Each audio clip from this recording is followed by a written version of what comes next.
I'm living in layers. La da da da da. Open mouth, siphoning peace, unlocking cages. La da da da da. I streak and slam like a sunspray, more near to the ends of each arm. I'm running. I streak and slam like a sunspray, more near to the ends of each arm. I'm running.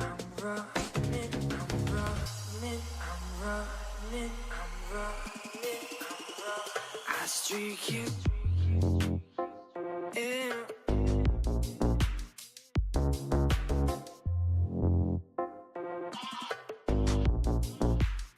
I streak and slam like a sunspray, more near to the ends of each arm. I'm running. I streak and slam like a sunspray, more near to the ends of each arm. I'm running in.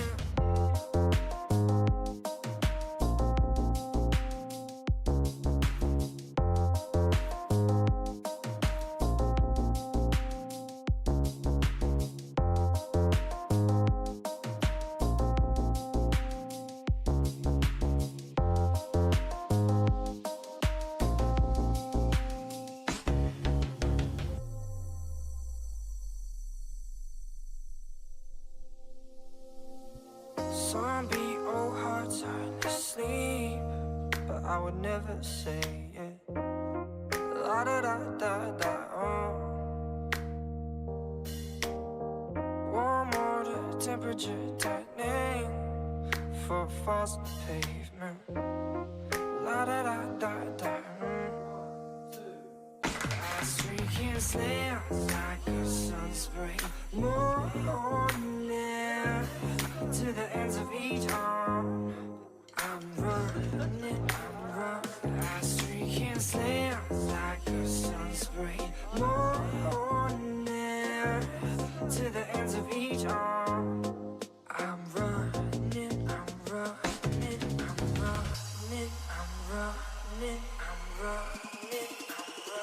I streak it in.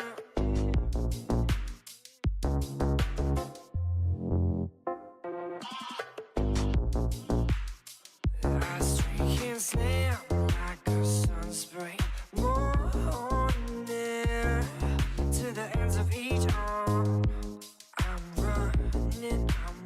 I streak and slam like a sunspray, more near to the ends of each arm. I'm running in.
What's going on, chat?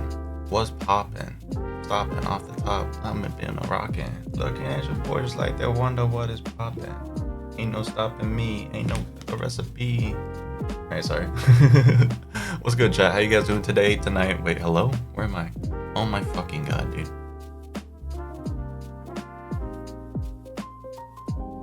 That shit's so annoying. Now it wants to go and fucking take my shit every chance it has. Every chance it gets. Who allowed them that opportunity? It's not fair. It's not nice. It's not real. Don't let them lie. Alright, maybe this is too much. This is way too much right now.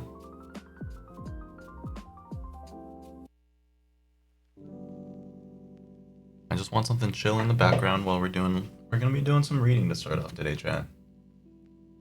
Crazy, different, I know. But you know what? It's a good thing.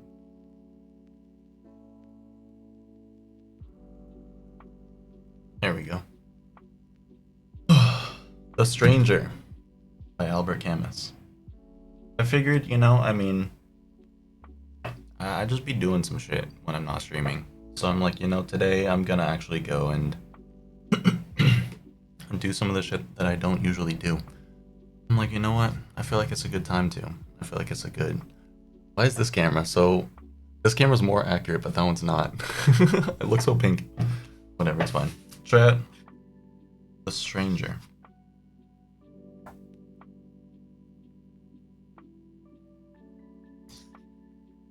It's not a very long story, and I don't think we're going to get through all of it today, unless we feel so inclined, but I think that'll be a good start too. We'll start off by reading the translator's note. The Stranger demanded of Camus the creation of a style at once literary and profoundly popular, an artistic sleight of hand that would make the complexity of the man's life appear simple. Despite appearances, though, neither Camus nor Meursault ever tried to make things simple for themselves. Indeed, in the mind of a moralist, simplification is tantamount to immorality. And Meursault and Camus are each moralists in their own way. What little Meursault says, or feels, or does resonate with all he does not say, all he does not feel, all he does not do. The simplicity of the text is merely apparent and everywhere paradoxical. Camus acknowledged employing the American method in writing The Stranger in the first half of the book, in particular in short, precise sentences, the depiction of the character ostensibly without consciousness, and in places the tough guy tone. Hemingway, Dos Passos, Faulkner, Kane, and others have pointed that way. There is some irony then in the fact that for 40 years the only translation available to American audience should be Stuart Gilbert's Britannic rendering. His is the version we have all read, the version I read as a schoolboy in the Boondocks some 20 years ago. As some translators do, Gilbert gave the novel a consistency and voice all of his own. In certain paraphrastic earnestness might be a way of describing his efforts to make text intelligible, to help some English-speaking reader understand what Camus meant, in addition to giving the text more American quality. Okay, wait, this is just kinda... We're going for part one, alright? That's gonna be the move. Part one, chat, we're starting. I'm sorry, I'm too ADHD to read the foreword sometimes. Okay. Maman died today. Or maybe yesterday. I don't know. I got a telegram from home. Mother deceased. Funeral tomorrow. Faithfully yours. That doesn't mean anything. Maybe it was yesterday. The old people's home is at Marengo, about 80 kilometers from Algiers. I'll take the 2 o'clock bus and get there in the afternoon. That way I can get there for the vigil and come back tomorrow night. I asked my boss for 2 days off. There was no way he was going to refuse me with an excuse like that. But he wasn't too happy about it. I even said, "It's not my fault." He didn't say anything. Then I thought I shouldn't have said that. After all, I didn't have to apologize for anything.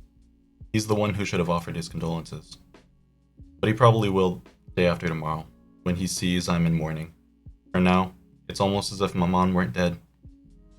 After the funeral, though, the case will be closed, and everything will have a more official feel to it. I caught the 2 o'clock bus. It was very hot. I ate at the restaurant, at Celeste's, as usual. Everybody felt very sorry for me, and Celeste said, "You only have one mother. When I left, they walked me to the door. I was a little distracted because I still had to go up to Emmanuel's place to borrow a black tie and an armband. He lost his uncle a few months back. I run so as not to miss the bus. It will probably be because of all the rushing around, and on top of the bumpy ride, the smell of gasoline, the glare of the sky and the road, that I dozed off. I slept almost the whole way, and when I woke up, I was slumped against a soldier who smiled at me and asked if I'd been traveling long. I said yes, so I wouldn't have to say anything else. The home is 2 kilometers from the village. I walked them. I wanted to see Maman right away, but the caretaker told me I had to see the director first. He was busy, so I waited a while. The caretaker talked the whole time, and then I saw the director. I was shown into his office. He was a little old man with a ribbon of the Legion of Honor on his label. He looked at me with his long, clear eyes, and he shook my hand and held it so long I didn't know how to get it loose. He thumbed through a file and said, "Madame Mersault came to us 3 years ago. You were her sole support." I thought he was criticizing me for something, and I started to explain, but he cut me off. "You don't have to justify yourself, my dear boy. I've read your mother's file. You weren't able to provide for her properly. She needed someone to look after her. You earn only a modest salary, and the truth of the matter is, she was happier here." I said, "Yes, sir." He added, "You see, she had friends here, people her own age. She was able to share things from the old days with them. You're young, and it must have been hard for her with you." It was true. When she was at home with me, Maman used to spend her time following me with her eyes, not saying anything. For the first few days she was at home, she cried a lot, but that was because she wasn't used to it. A few months later, she would have cried if she'd been taken out. She was used to it. That's partly why I didn't go there much this past year. And also because it took up my Sunday, not to mention the trouble of getting on the bus, buying tickets, spending 2 hours traveling. The director spoke to me again, but I wasn't really listening anymore. Then he said, "I suppose you'd like to see your mother." I got up without saying anything, and he led the way to the door. On the way downstairs, he explained, "We moved her to our little mortuary, so as not to upset the others. Whenever one of the residents dies, the others are a bit on edge for the next 2 or 3 days, and that makes it difficult to care for them." We crossed a courtyard where there were lots of old people chatting in little groups. As the day went by, the talking would stop and the conversation would start up again behind us. The sound was like a muffled jabber of parakeets. The director stopped at the door of a small building. "I'll leave you now, Monsieur Mersault. If you need me for anything, Monsieur. If you need me for anything, I'll be in my office." It's French, so I gotta put some of that French thing in there. As is usually the case, the funeral is set for 10 o'clock in the morning. That way you'll be able to keep vigil over the departed. One last thing, it seems your mother often expressed to her friends her desire for a religious burial. I've taken the liberty of making the necessary arrangements, but I wanted to let you know. I thanked him. While not an atheist, Maman had never in her life given a thought to religion. I went in. It was a very bright whitewashed room with a skylight for a roof. The furniture consisted of some chairs and some cross-shaped sawhorses. 2 of them, in the middle of the room, were supporting a closed casket. All you could see were some shiny screws, not screwed all the way down, standing out against the walnut-stained planks. Near the casket was an Arab nurse in a white smock, with a brightly covered scarf on her head. Just then the caretaker came in behind me. He must have been running. He stuttered a little. "We put the cover on, but I'm supposed to unscrew the casket so you can see her." He was moving towards the casket when I stopped him. He said, "You don't want to?" I answered, "No." He was quiet, and I was embarrassed because I felt I shouldn't have said that. He looked at me and then asked, "Why not?" But without criticizing, as if he just wanted to know. I said, "I don't know." He started twirling his mustache, then without looking at me again said, "I understand." His nice pale blue eyes and reddish complexion offered me a chair, then sat down right behind me. The nurse stood up and went towards the door. At that point the caretaker said to me, "She's got an abscess." I didn't understand, so I looked over at the nurse and saw that she had a bandage wrapped around her head, just below her eyes. Where her nose should have been, the bandage was flat. All you could see of her face was the whiteness of the bandage. When she'd gone, the caretaker said, "I'll leave you alone." I don't know what kind of gesture I made, but he stayed where he was, behind me. Having this presence breathing down my neck was starting to annoy me. The room was filled with beautiful late afternoon sunlight. Two hornets were buzzing against the glass roof. I could feel myself getting sleepy. Without turning along, I said to the caretaker, "How long have you been here long?" Right away he answered, 5 years, as if he'd been waiting all along for me to ask. After that, he did a lot of talking. He would have been very surprised if anyone had told him he would end up caretaker at the Marengo home. He was 64 and came from Paris. At that point, I interrupted him. "Oh, you're not from around here?" Then I remembered that before taking me to the director's office, he had talked to me about Maman. He told me that they had to bury her quickly because it gets hot in the plains, especially in this part of the country. That was when he told me he had lived in Paris and that he had found it hard to forget it. In Paris, they keep vigil over the body for 3, sometimes 4 days. But here you barely have time to get used to the idea before you have to start running after the hearse. Then his wife had said to him, "Hush now. That's not the sort of thing to be telling the gentleman." The old man had blushed and apologized. I stepped in and said, "No, not at all." I thought what he'd been saying was interesting and made sense. In the little mortuary, he told me he'd come to the home because he was destitute. He was in good health, so he offered to take on the job of caretaker. I pointed out that even when he was still a resident, he said no, he wasn't.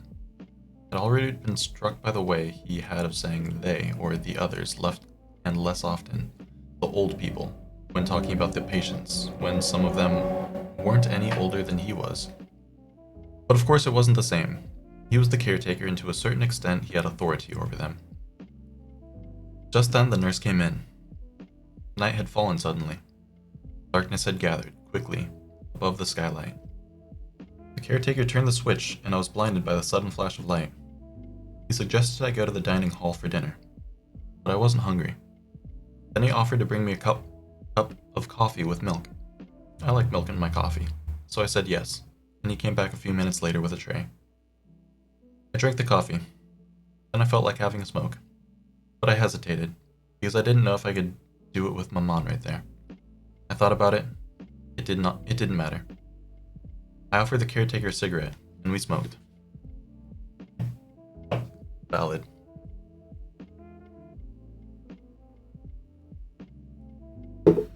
Damn, so there's been a funeral. Is there anybody here? Anybody listening? If not, that's okay. If anybody missed the intro, there's a caretaker. He, hold on, actually I have the perfect thing for this. We're on page 9. Give me a sec. I need water, too.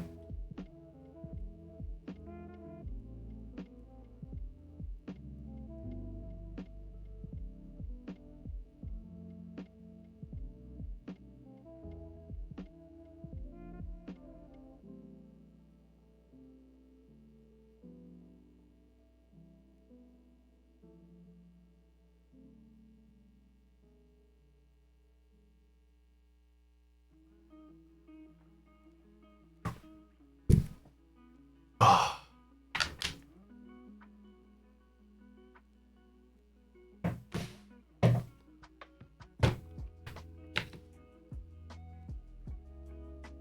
I think we'll go with the butter for now.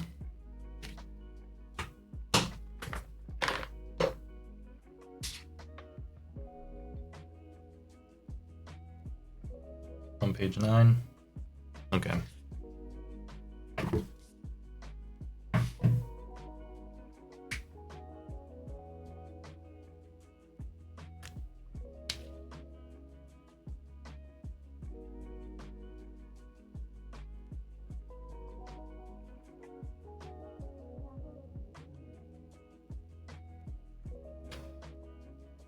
At one point he said, "You know, your mother's friends will be coming to keep vigil too. It's customary. I have to go get some chairs and some black coffee." I asked him if he could turn off one of the lights. The glare on the white walls was making me drowsy. He said he couldn't. That's how they'd been wired. It was all or nothing. I didn't pay too much attention to him after that. He left, came back, set up some chairs. On top of them, he stacked some cups around a coffee pot. Then he sat down across from me, on the other side of Maman. The nurse was on that side of the room too, but with her back to me. I couldn't see what she was doing, but the way her arms were moving made me think she was knitting. It was pleasant. The coffee had warmed me up. The smell of flowers on that night air was coming through the open door. I think I dozed off for a while. It was a hard rustling sound that woke me up, because I'd had my eyes closed, and the whiteness of the room seemed even brighter than before. There wasn't any shadow anywhere in front of me, and every object, every angle and curve that stood out sharply, so sharply it made my eyes hurt. That's when Maman's friends came in. There were about 10 in all, and they floated into the blinding light without a sound. They sat down without a single chair creaking. I saw them more clearly than I had seen anyone, and not one detail of their faces or their clothes escaped me. But I couldn't hear them. It was hard for me to believe they really existed. Almost all the women were wearing aprons, and the strings, which were tied tight around their waists, made their bulging stomachs stick out even more. I'd never noticed what huge stomachs old women can have. Almost all the men were skinny and carried canes. What struck me most about their faces was that I couldn't see their eyes, just a faint glimmer in the nest of wrinkles. When they'd sat down, most of them looked at me and nodded awkwardly, their lips sucked in by their toothless mouths, so that I couldn't tell if they were greeting me or if it was just a nervous tick. I think they were greeting me. It was then that I realized that they were all sitting across from me, nodding their heads, grouped around the caretaker. For a second, I had a ridiculous feeling that they were there to judge me. Someone in the room started crying. She was in the second row, hidden behind one of her companions, and I couldn't see her very well. She was crying softly, steadily, in little sobs. I thought she'd never stop. The others seemed not to hear her. They sat there hunched up, gloomy and silent. They would look at the casket, or their canes, or whatever else. But that was all that they would look at. The woman kept on crying. It surprised me because I didn't know who she was. I wished I didn't have to listen to her anymore. But I didn't dare say anything. The caretaker leaned over and said something to her, but he shook her head, mumbled something, and went on crying as much as before. Then the caretaker came around to my side. He sat down next to me. After a long pause, he explained, without looking at me.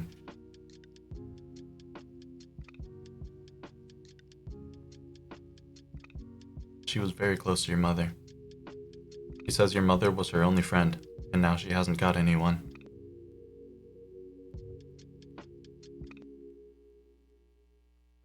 We just sat there like that for quite a while. The woman's sighs and sobs were quieting down. She sniffled a lot. Then finally she shut up. I didn't feel drowsy anymore, but I was tired and my back was hurting me. Now it was all these people not making a sound that was getting on my nerves. Except that every now and then I'd hear a strange noise, and I couldn't figure out what it was. Finally, I realized that some of the old people were sucking at the insides of their cheeks and making these weird smacking noises.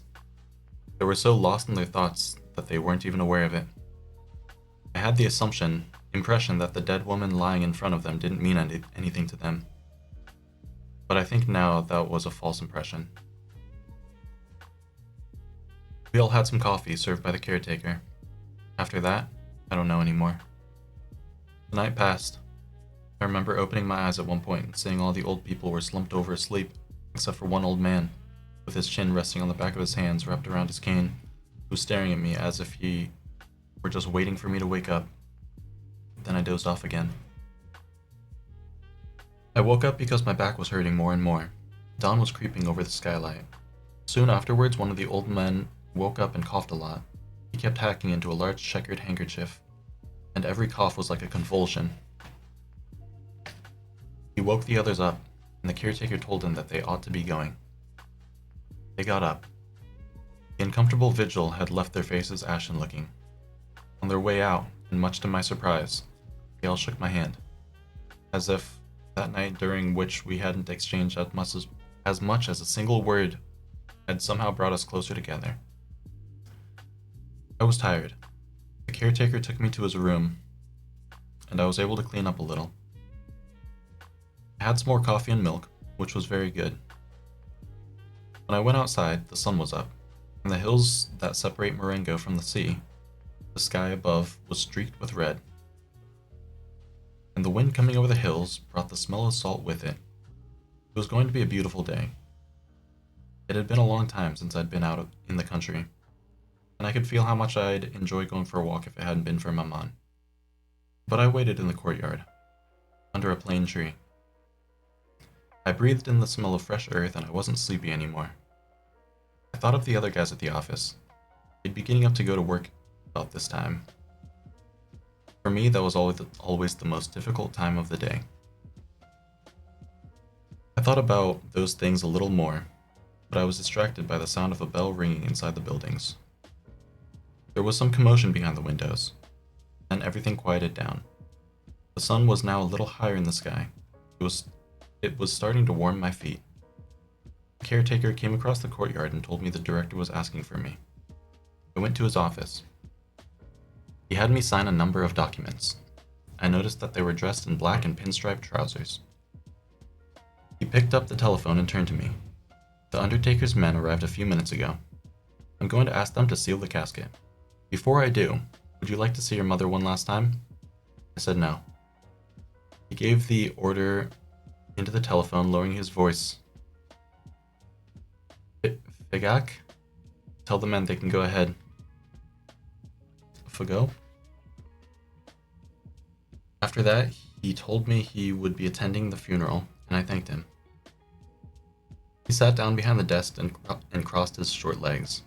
He informed me that he and I would be the only ones there, apart from the nurse on duty. The residents usually weren't allowed to attend funerals. He only let them keep the vigil.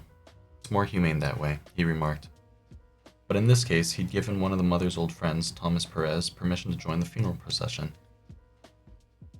At that, the director smiled. He said, I'm sure you understand. It's rather a childish sentiment. But he and your mother were almost inseparable.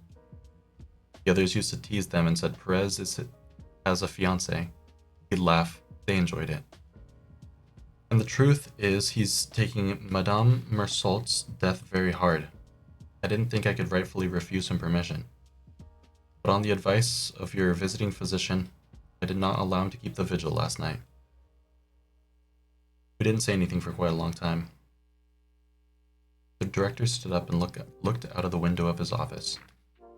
A moment later, he said, Here's the priest from Marengo already. He's early.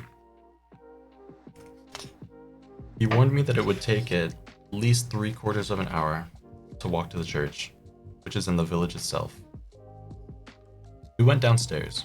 Out in front of the building stood the priest and 2 altar boys. One of them was holding a censer, and the priest was leaning towards him, adjusting the length of its silver chain. As we approached, the priest straightened up. He called me my son and said a few words to me. We went inside. Or he went inside. I followed. I noticed right away that the screws on the casket had been tightened, and that there were 4 men wearing black in the room. The director was telling me that the hearse was waiting out in the crowd, and at the same time I could hear the priest beginning his prayers. From then on, everything happened very quickly. Everything happened so quickly. The men moved towards the casket with a pall. The priest, his acolytes, the director, and I all went outside. A woman I didn't know was standing by the door. Monsieur Mersault, the director said. I didn't catch the woman's name. I just understood that she was the nurse assigned by the home. Without smiling or lowering her long, gaunt face, she lowered her long, gaunt face. Then we stepped inside to make way for the body. We followed the pallbearers and left the home. Outside the gates stood the hearse, vanished, glossy, and oblong. It reminded me of a pencil box. Next to it was the funeral director. a little man in a ridiculous getup, and an awkward, embarrassed-looking old man. I realized that it was Monsieur Perez. He was wearing a soft felt hat with a round crown and a wide brim. I gotta come over here so that way it picks up my voice better. I'm sorry.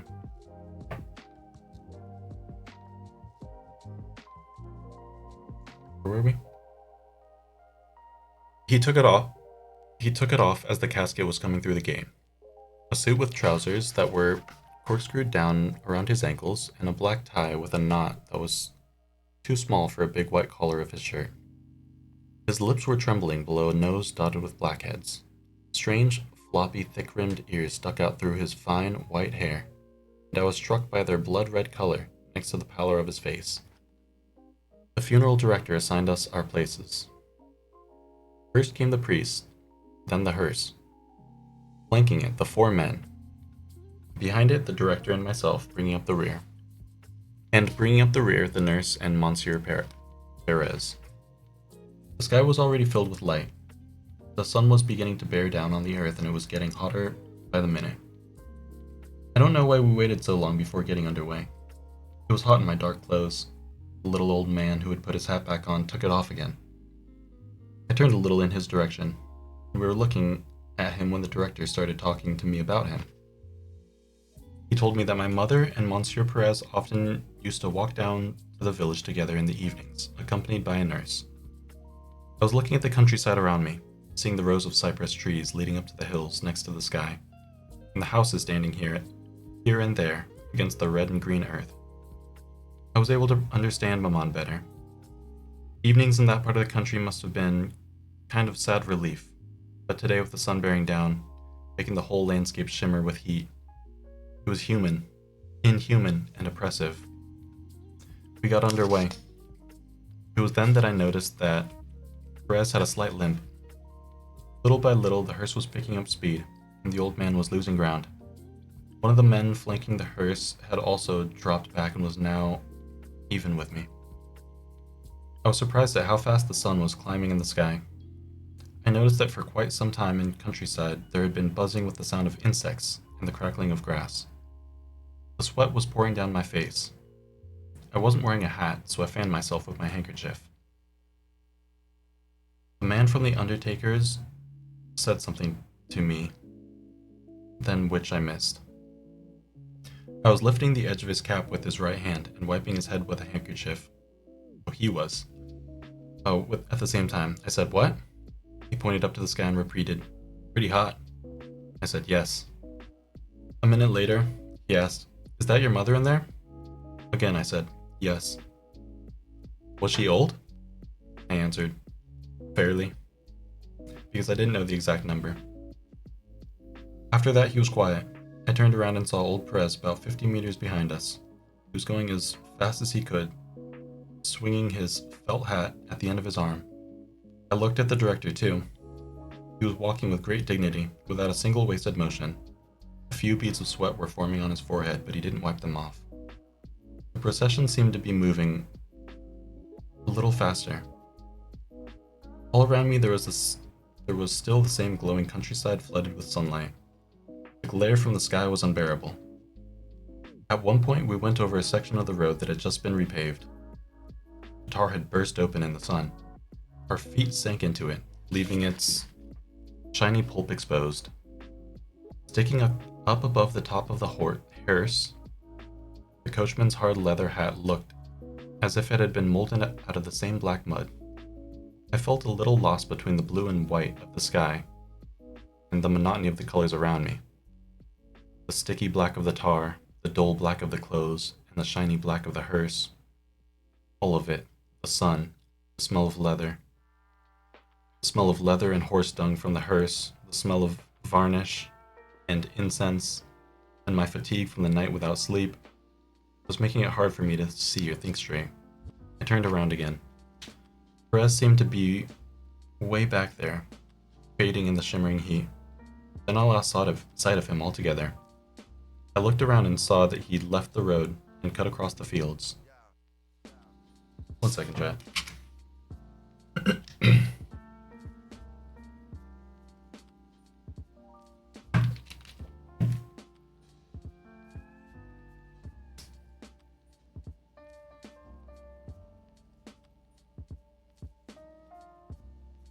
Where was I?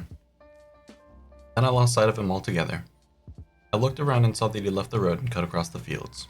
I also noticed there was a bend in the road up ahead. I realized that Perez, who knew the country, was taking a shortcut in order to catch up with us. By the time we rounded the bend, he was back with us. Then we lost him again. He set off cross country once more, and so it went on. I could feel the blood pounding in my temples. After that, everything seemed to happen so fast, so deliberately, so naturally that I don't remember any of it anymore, except for one thing. As we entered the village, the nurse spoke to me. She had a remarkable voice, which didn't go with her face at all. A melodious, quavering voice. She said, "If you go slowly, you risk getting sunstroke. But if you go too fast, you work up a sweat and then catch a chill inside the church." She was right. There was no way out. Several other images from that day have stuck in my mind since. For instance, Perez's face when he caught up with us for the last time just outside the village. Big tears of confusion and exhaustion were streaming down his cheeks, but because of all of his wrinkles, they weren't dripping off. They spread out and ran together again, leaving a watery film all over his ruined face. Then there was the church and villagers on the sidewalks. The red geraniums and the graves in the cemetery. Perez fainting, he crumpled like a rag doll. The blood-red earth spilling over Maman's casket. The white flesh of the roots mixed in with it. More people, voices, the village, waiting in front of a cafe. The incessant drone of the motor. And my joy when the bus entered the nest of lights that was Algiers, and I knew I was going to go to bed and sleep for 12 hours. Damn. Okay. Little recap. His mom's funeral. Very dry. It's almost like he doesn't care. He's just more upset to be inconvenienced by it. There's a lot going on. He talked to nobody. Inescapable.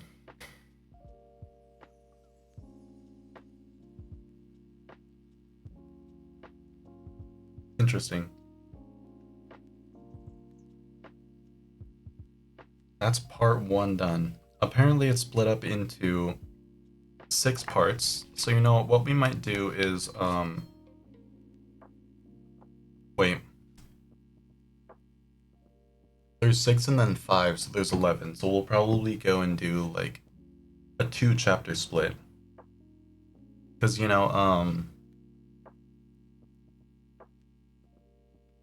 God, reading's it's different reading on stream. If I'm reading by myself, I'll fly through that shit. I might have to reread something once or twice, but reading on stream, I'm like, my tongue feels unnatural in my mouth, even though I talk normally. What the fuck? What's going on? Make it make sense.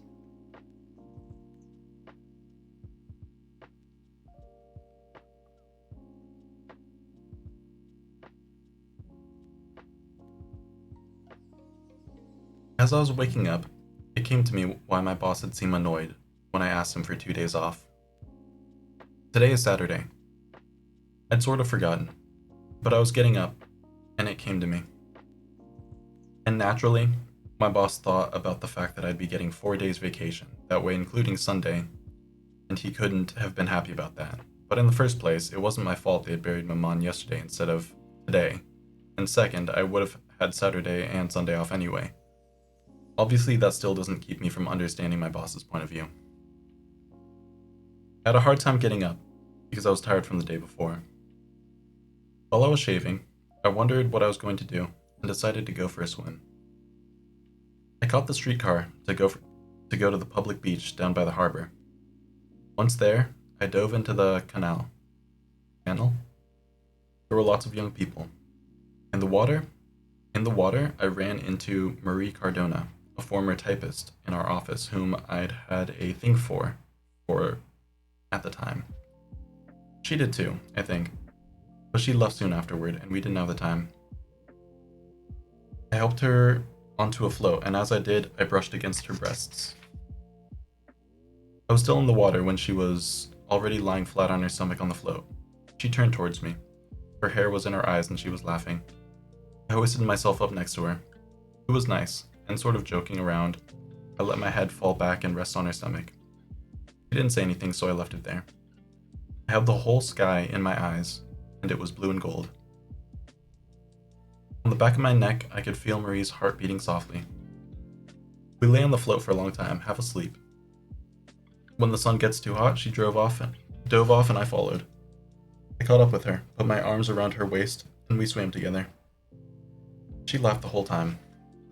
On the dock, while we were drying ourselves off, she said, "I'm darker than you." I asked if she wanted to go to the movies that evening. She laughed again and told me there was a prenatal movie she'd like to see. Once we were dressed, she seemed very surprised to see I was wearing a black tie, and asked if I was in mourning. I told her my mom had died. She wanted to know how long ago, so I said yesterday. She gave a little start, but didn't say anything.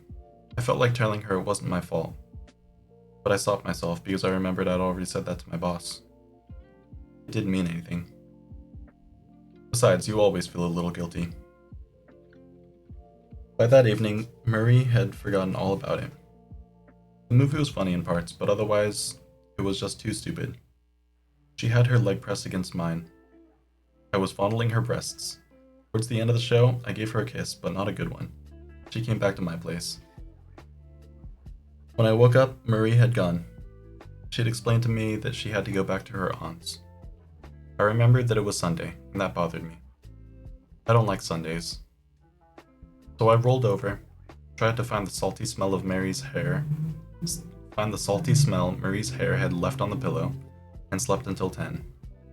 Then I smoked a few cigarettes, still in bed till noon.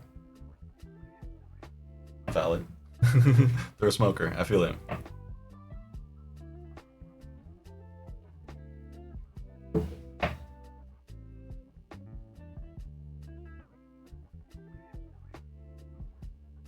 I didn't feel like having lunch at Celeste's like I usually did, because they'd be sure to ask questions, and I don't like that. I fixed myself some eggs and ate them out of the pan, without bread, because I didn't have any left. I didn't feel like going downstairs to buy some. After lunch, I was a little bored, and I wandered around the apartment. It was just the right size when my mom was here. Now it's too big for me, and I've had to move the dining room table into my bedroom. I live in just one room now. Some saggy straw chairs, a wardrobe whose mirror has gone yellow, a dressing table, and a brass bed. I've let the rest go. A little later, just for something to do, I picked up an old newspaper and read it. I cut out an advertisement for Prussian salts and stuck it in an old notebook where I put things from the papers that interest me. I also washed my hands, and then I went out onto the balcony. My room looks out over the main street in the neighborhood. It was a beautiful afternoon, but the pavement was wet and slippery, and what few people there were in a hurry. First it was families out for a walk. 2 little boys in sailor suits, with trousers below the knees, looking a little cramped in their stiff clothes, and a little girl with a big pink bow and a black patent leather shoe. Behind them, an enormous mother in a brown silk dress, and the father, a rather frail little man I know by sight. He had on a straw hat and a bow tie, and was carrying a walking stick. Seeing him with his wife, I understood why people in the neighborhood said he was distinguished. A little later, the local boys went by, hair greased back, red ties, tight-fitting jackets, with embroidered pocket handkerchiefs and square-toed shoes. I thought they must be heading to the movies in town. That's why they were leaving so early and hurrying towards the streetcar, laughing loudly. After them, the street slowly emptied out. The matinees had all started, I guess. The only ones left were the shopkeepers and the cats. The sky was clear but dull. Above the fig trees lining the streets. On the sidewalk, across from the tobacconist brought out a chair, set it in front of the door, and straddled it, resting his arms on the backs. The streetcars, packed a few minutes before, were almost empty. And the little Café Chez Pierrot Next door to the tobacconist, the waiter was sweeping up the sawdust in the deserted restaurant inside. It was Sunday, all right. I turned my chair around and set it down like the tobacconist because I found that it was more comfortable that way. I smoked a couple of cigarettes, went inside to get a piece of chocolate, and went back to the window to eat it. Soon after that, the sky grew dark, and I thought we were in for a summer storm. Gradually, though, it cleared up again, but the passing clouds had left a hint of rain hanging over the street, which made it look darker. I sat there for a long time and watched the sky. At 5 o'clock, some streetcars pulled up, clanging away. They were bringing back gangs of fans from the local soccer stadium.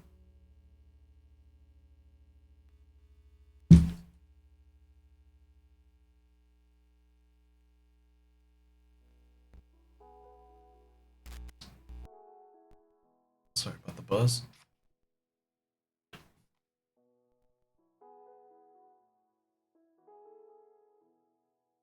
Where was I? After them... Wait. After 5 o'clock, some streetcars pulled up, clanging away, bringing back gangs of fans from the local soccer stadium. They were crowded onto the running boards and hanging from the handrails. The streetcars that followed them brought back the players, whom I recognized by their little athletic bags. They were shouting and singing at the top of their lungs that their team would never die. Some of them waved to me. One of them even yelled up to me, "We beat him!" And I nodded, as if to say, yes. From then on there was a steady stream of cars. The sky changed again. Above the rooftops, the sky had taken on a reddish glow, and with evening coming the streets came to life. People were straggling back from their walks. I recognized the distinguished little man among the others. Children were either crying or lagging behind. Almost all of the moviegoers spilled out of the neighborhood theaters into the street. The young men among them were gesturing more excitedly than usual, and I thought they must have seen an adventure film. The ones who had gone to the movies in town came back a little earlier. They looked more serious. They were still laughing, but only now and then, and they seemed tired and dreamy. But they hung across anyways, walking up and down the sidewalk across the street. The local girls, bareheaded, were walking arm in arm. The young men had made sure they would have to bump right into them, and then they would make cracks. The girls giggled and turned their heads away. Several of the girls whom I knew waved to me. Then the street lamps came on, and all of a sudden, and made the first stars appearing in the night sky grow dim. God, I can't read right now, chat. I'm sorry. Then the street lights came on all of a sudden, and made the first stars appearing in the night sky grow dim. I felt my eyes getting tired from watching the street filled with so many people and lights. The street lamps were making the pavement glisten, and the light from the streetcars would glint off someone's shiny hair, or off a smile, or a silver bracelet. Soon afterwards, with the streetcars running less often and the sky already blue above the trees and lamps, the neighborhood emptied out. Almost imperceptibly until the first car slowly made its way across the now deserted street. Then, I thought maybe I ought to have some dinner. My neck was a little stiff from resting my chin on the back of my chair for so long. I went downstairs to buy some bread and spaghetti, did my cooking, and ate standing up. I wanted to smoke a cigarette out the window, but the air was getting colder, and I felt a little chilled. I shut my windows, and as I was coming back, I glanced at the mirror and saw a corner of my table with my alcohol lamp next to some pieces of bread. It occurred to me that anyway, one more Sunday was over, that Maman was buried now, that I was going back to work, and that really nothing had changed. Damn.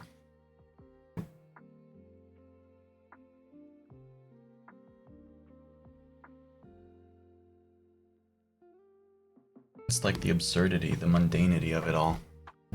That's real. Oh. 2 chapters in the bag. We're gonna continue this book tomorrow. I think that's a good way to start things up because, you know, I like reading to start out my day. Reading and music. And I don't do a lot of that on stream.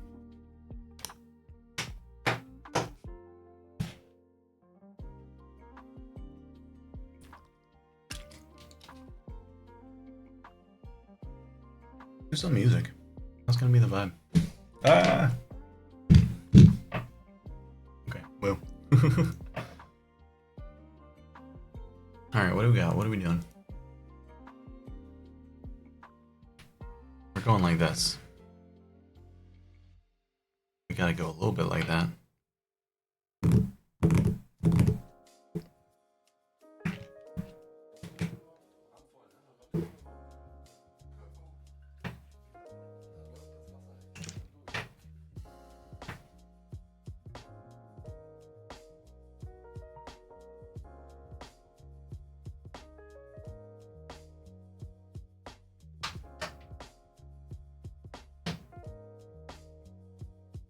What's going on, Zero?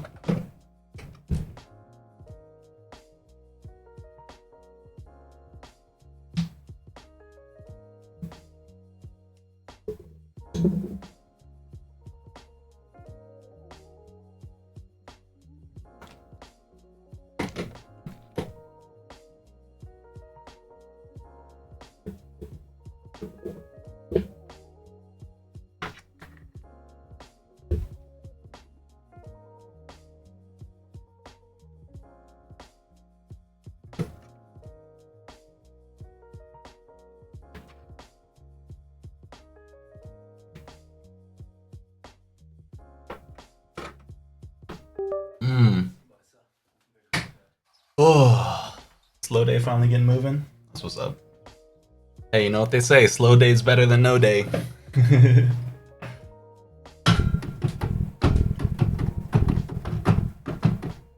Ah, pians.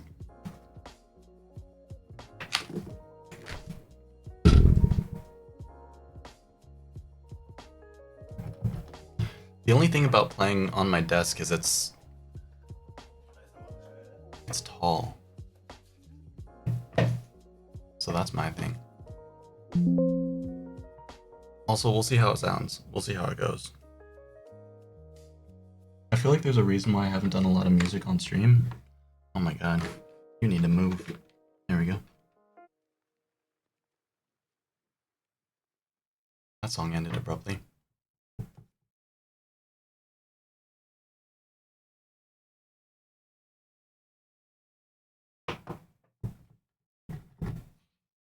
Alright, hold on. Let's come over here.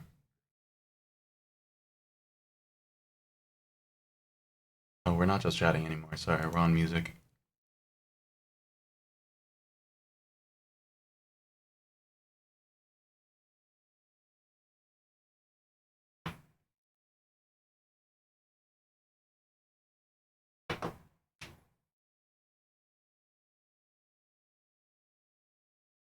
Okay.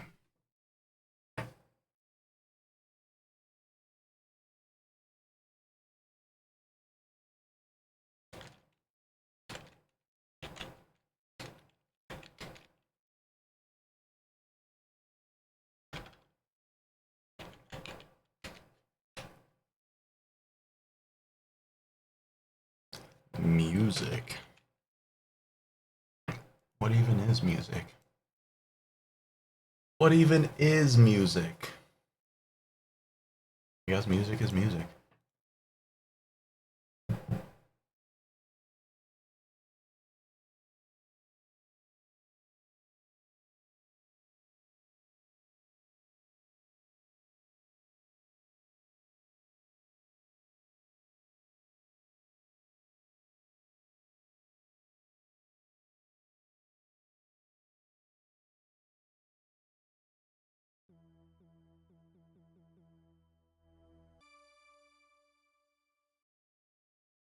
The fuck is this? That is not classic keys.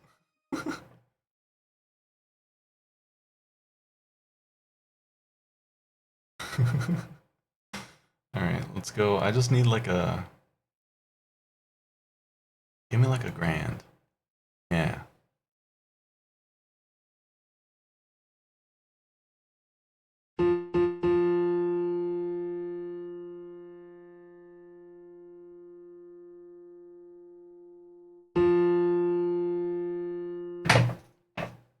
Where are you? Get over here.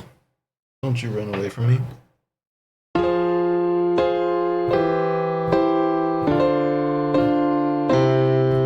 Okay, but I need to actually fix this because it's lagging like fuck, dude. Where the fuck is my preferences? Okay. Can you guys hear this? Does this come through? Okay, it does. Cool. Nice.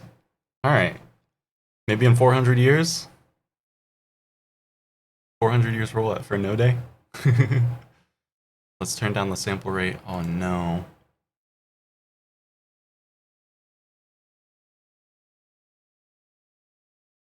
Try for compensation. I'll turn it down a bit, I'm sorry.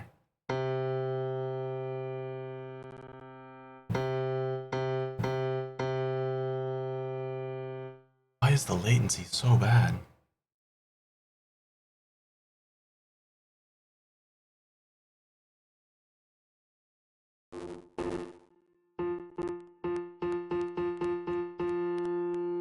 Ah.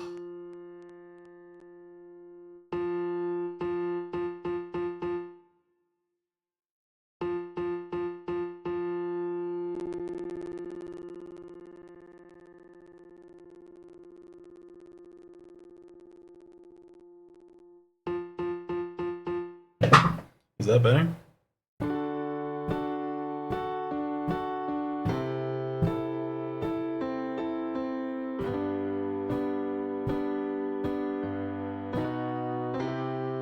Okay, I mean, I guess, you know, but I need, it sounds too fucking tinny, but I can't do anything because my fucking computer is dog shit and I can't, okay. Alright, what do we got here?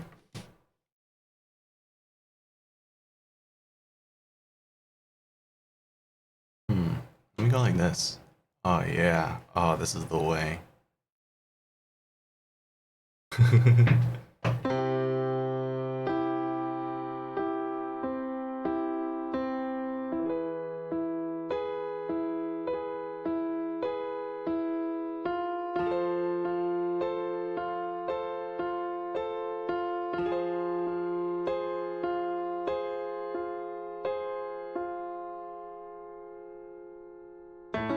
Wait, where was I? Yeah, let's see.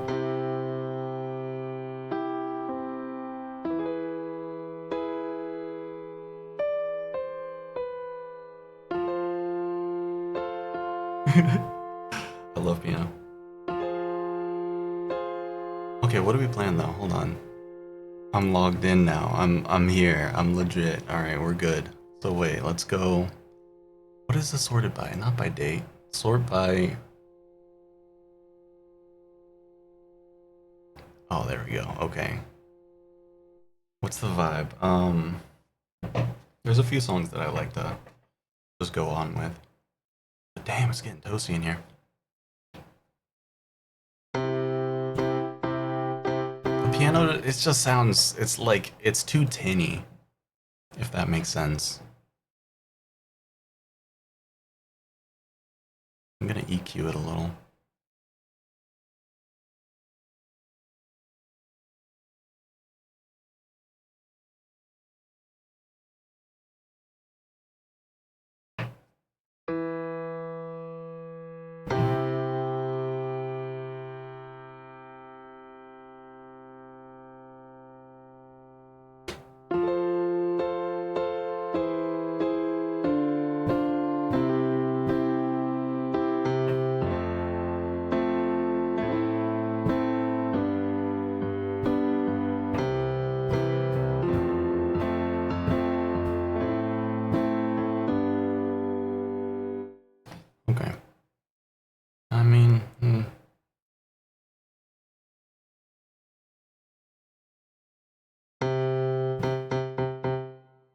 Also, just even having it on is just making more delay. So you know what?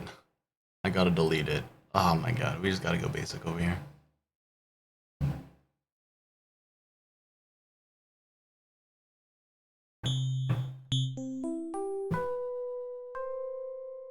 What the hell? I want a good one.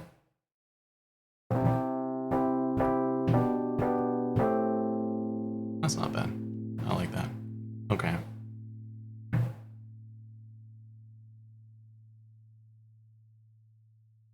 What are we playing? What's a good one?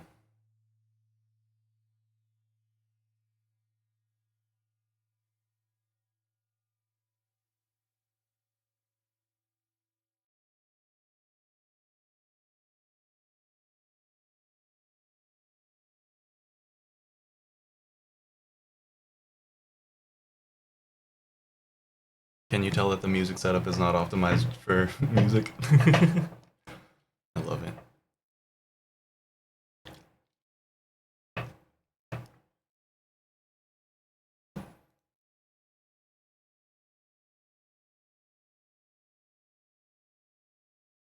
Okay, we chillin'.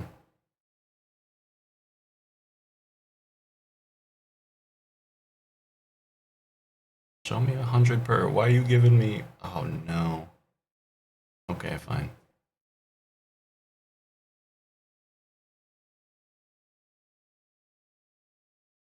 How do I transpose?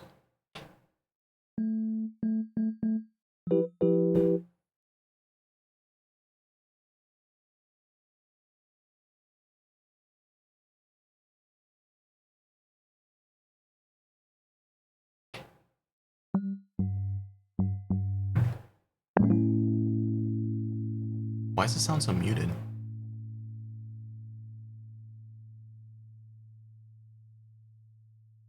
Fine, we're going with the terrible grand.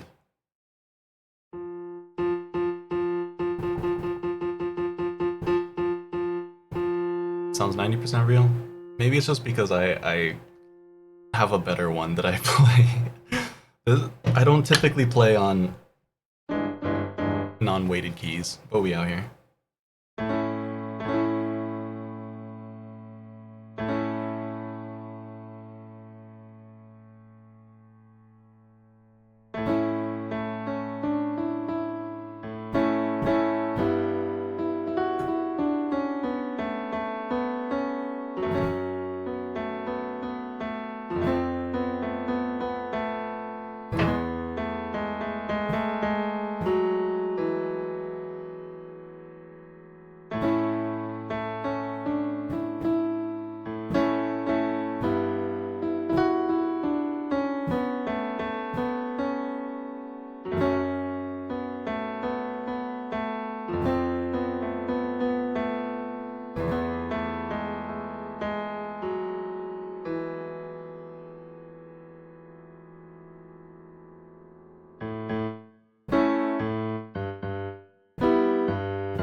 Ah, I love piano. Okay, alright.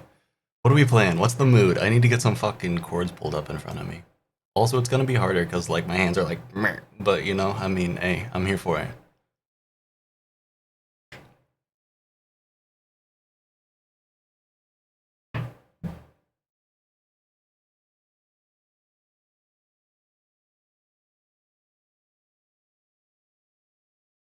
Be advised, I'm not a professional on piano, alright? I just play for fun. I just enjoy it.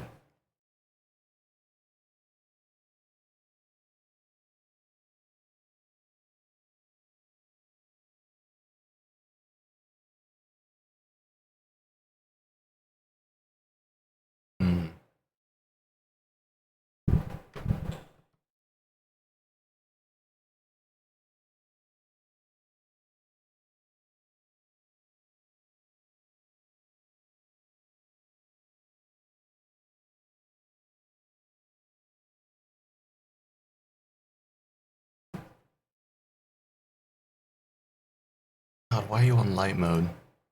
Ah. Why is the rest of the site on dark mode, but this is not? Alright, whatever.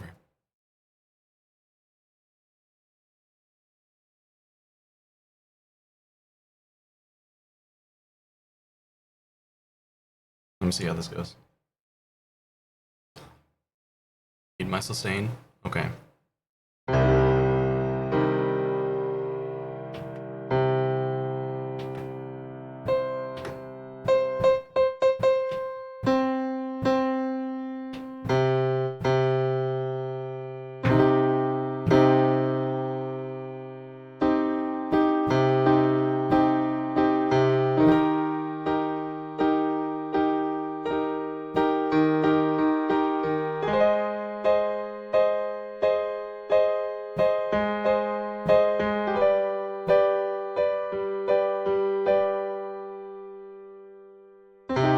I remember when I lost my mind. There was something so pleasant about that place. Even your emotions had an echo in so much space. And when you're out there without care, yeah, I was out of touch. And it wasn't because I didn't know enough. I just knew too much. Does that make me crazy? Does that make me crazy? Maybe I'm crazy. Possibly.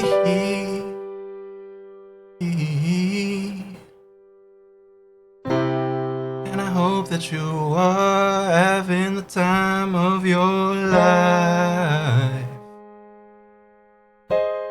Think twice. That's my only advice. Come on now, who do you think you are? Ha ha ha, bless your soul. Really think you're in control? Oh, well, I think you're crazy. I think you're crazy. This mic is like, it's like the whole entirety is. I feel so much louder than the entire piano, and I'm like, do I turn up the piano more?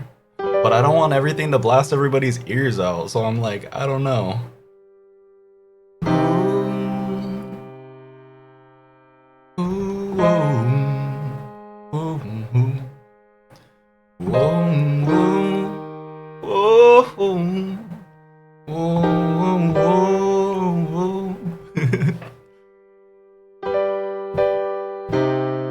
Alright.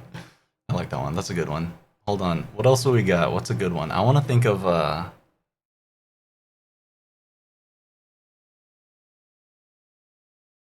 don't know. I mean, how are we feeling?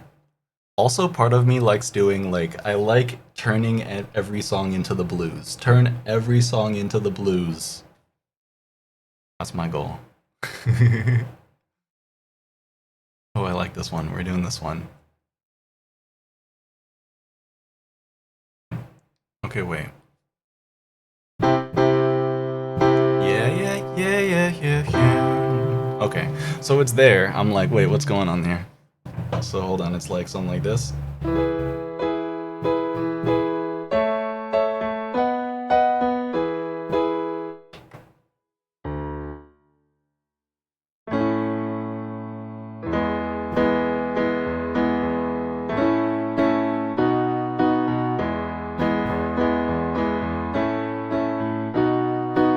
Oh, this song's so good.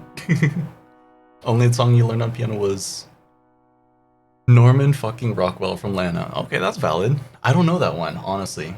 Although it's probably not too bad. I could probably pick it up. But I'll be honest, I don't really listen to Lana like that. I don't know. I'm slacking. Do we go big face? We don't need big face. We're just chilling right here. All right, we're chilling. We're vibing. I mean, I guess this is the main thing going on right here.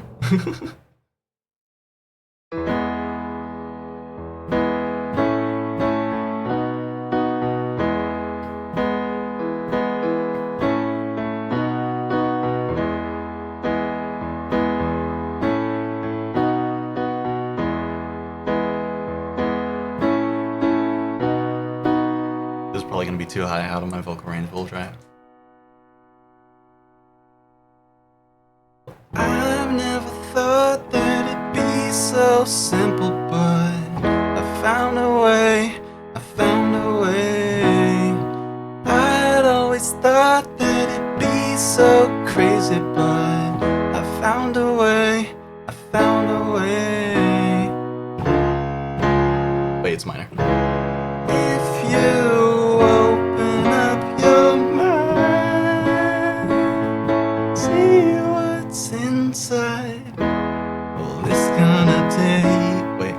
Well, it's gonna take some time to realize.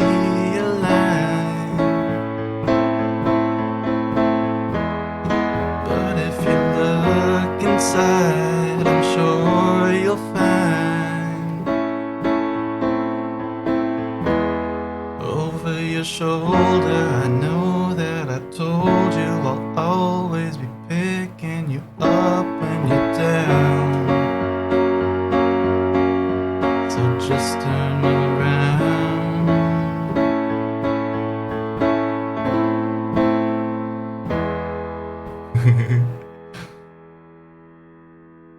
Now that I know anything's impossible, I found a way. I found a way. No one can break what is so unbreakable. I found a way. I found a way. If you open up your mind, he goes so high right there. See what's inside. Well, it's gonna take some time to realign. But if you look inside, I'm sure you'll find. Over your shoulder, I know that I told you I'll always be picking you up when you're down. So just turn around.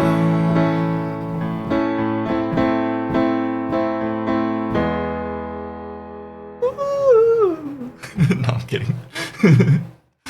Bro, fucking Drake and Josh, dude. I fucking love that song. I'm sorry. I can't help it.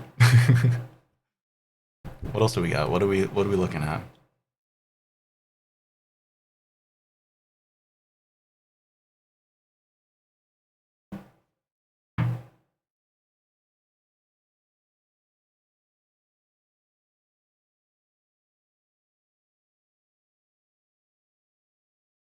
Oh wait, we gotta do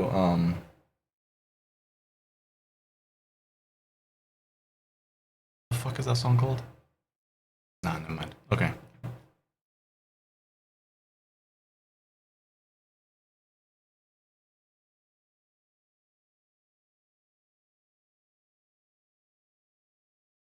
Wait, I can look at all? Okay, all. There we go. Beautiful.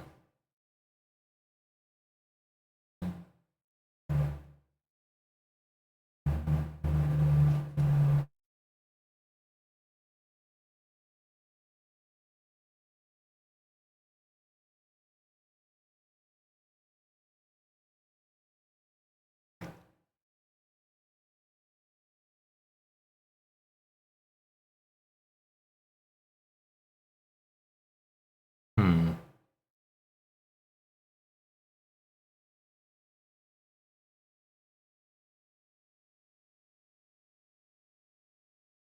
I don't know.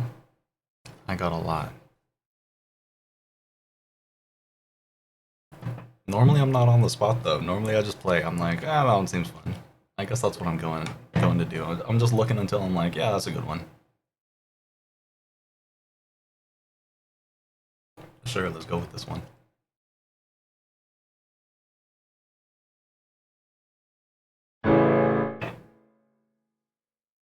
The fuck is it?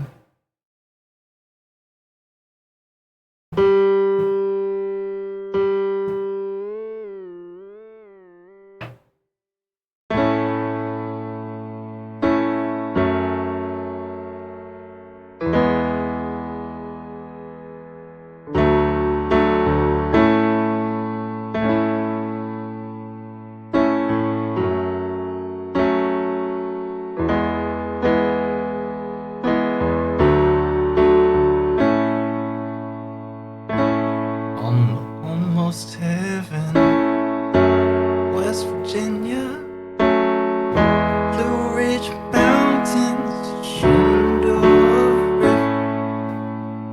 Life is older than the trees, younger than the mountains, growing like a breeze. Country roads take me home to the place I belong. West Virginia, Mountain Mama, take me home. Country roads. Okay, sorry, that's it. I don't know all the words to that one, so you know what? I'm gonna butcher it either way. There's gonna be somebody who's gonna be like, hey, they're gonna be like, hey, you didn't play that right. I'm gonna be like, man, I'm sorry. What do you want from me?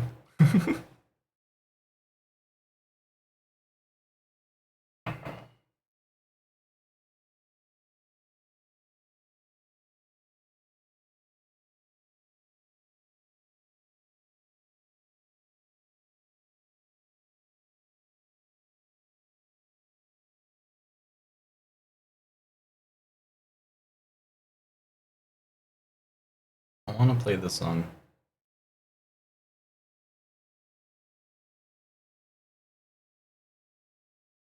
We'll turn that down a little bit. I would turn on the other shenanigans, but I can't because there's so much other shenanigans going on.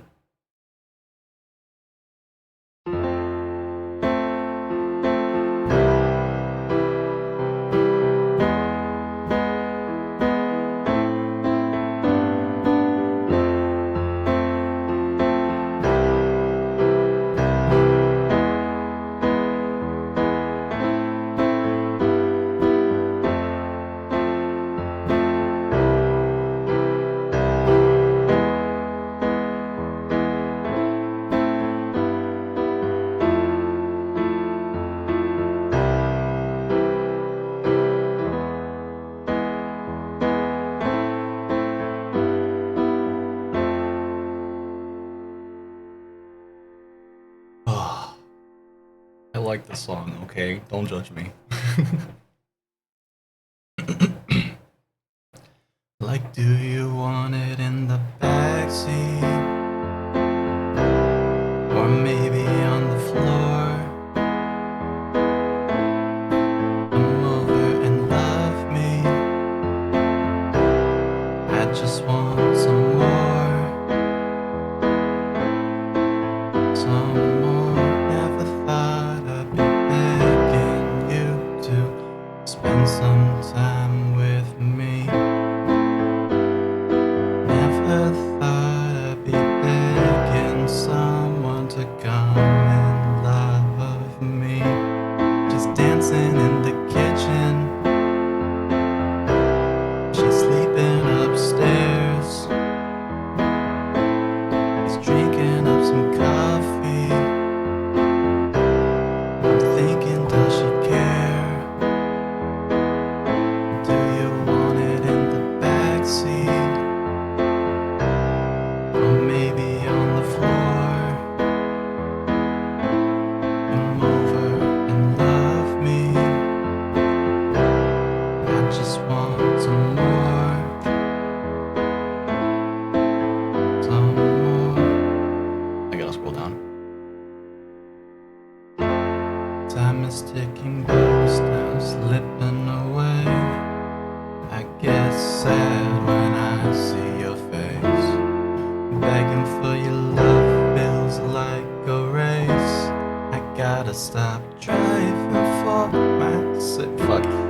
like it's a weird in between pitch where it's like it's the raspy little.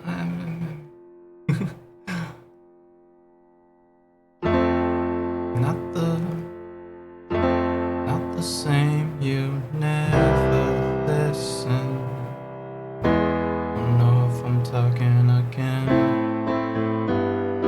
Not the same, and you're still missing. Don't know.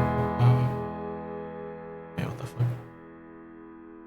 Like, do you want it in the backseat? Or maybe on the floor? Come over and love me. I just want some more.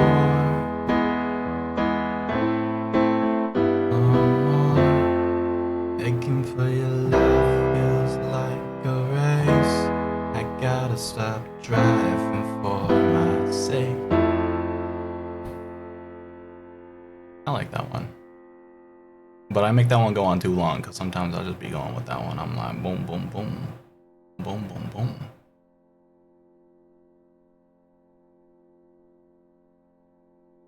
I want to do.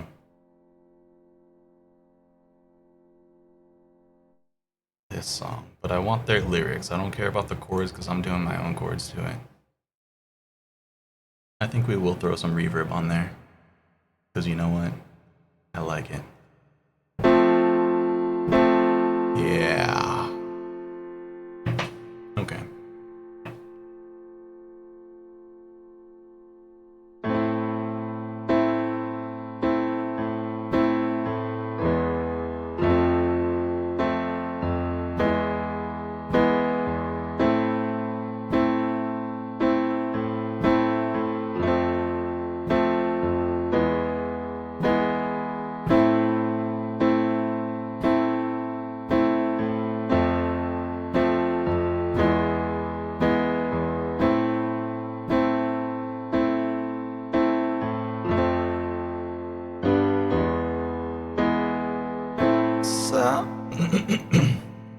Summertime in the living's easy. Bradley's on. Fuck, I don't want to go that high right now, and I don't want to scream with my reverb because I'm not gonna try that hard for it. I'm sorry. Summertime in the living's easy. Bradley's on the microphone with Ross MG. All the people in the dance club agree I will qualify to represent the LBC. See, me and Louis, we gon' run to the party, dance to the rhythm, it gets harder.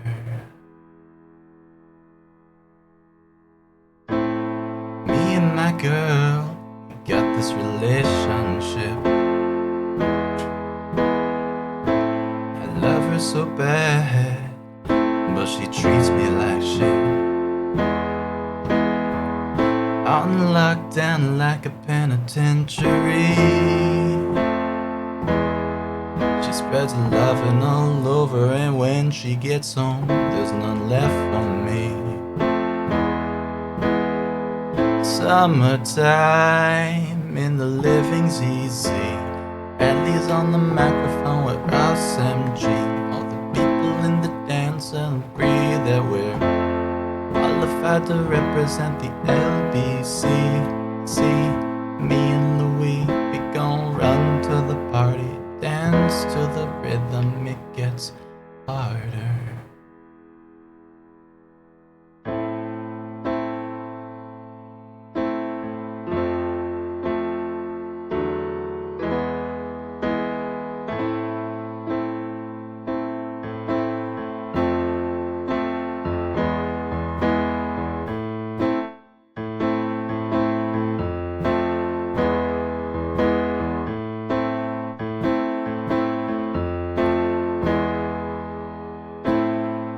Take this veil from off my eyes.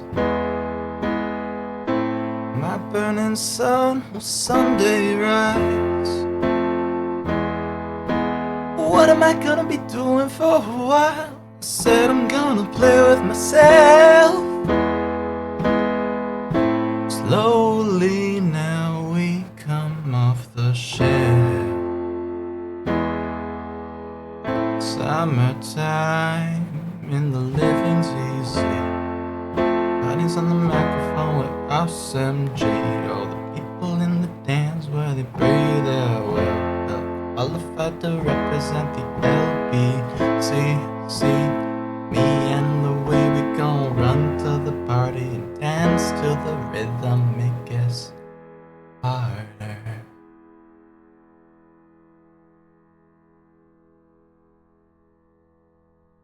Yeah, that's fine.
Yeah.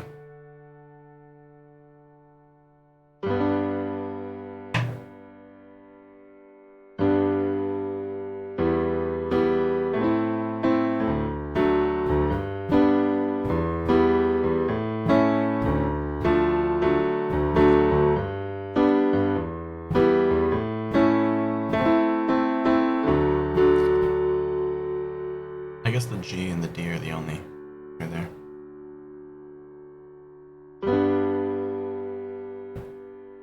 So then I guess, wait, we'll transpose that down. So this isn't even the song that I was gonna play, but this is the start of something that I wanna mess around with.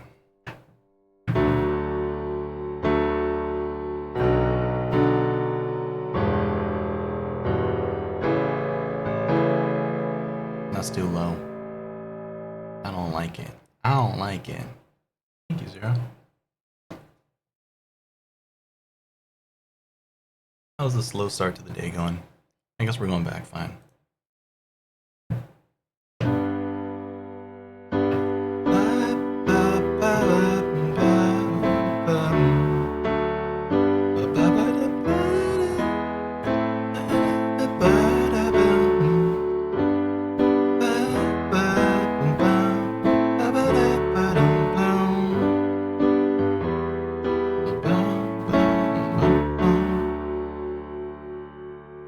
That's gonna be way too high.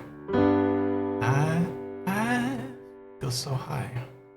I've gotten down to my ass pair of shoes. I can't even win a nickel bet, Chad. Because of them that's got,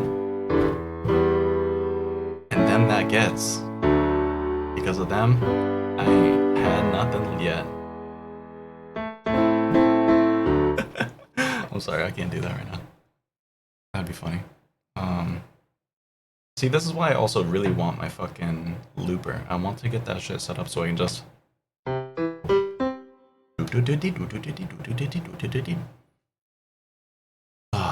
one day.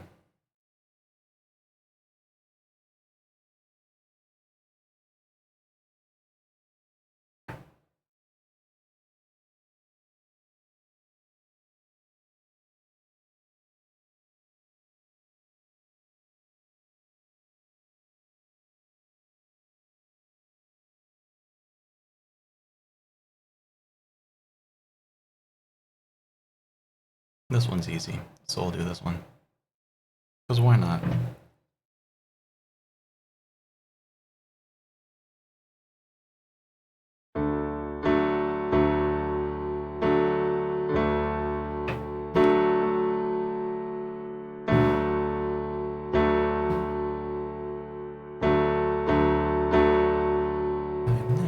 I've never seen a diamond. Wait. I've never seen a diamond in the flesh. I cut my teeth on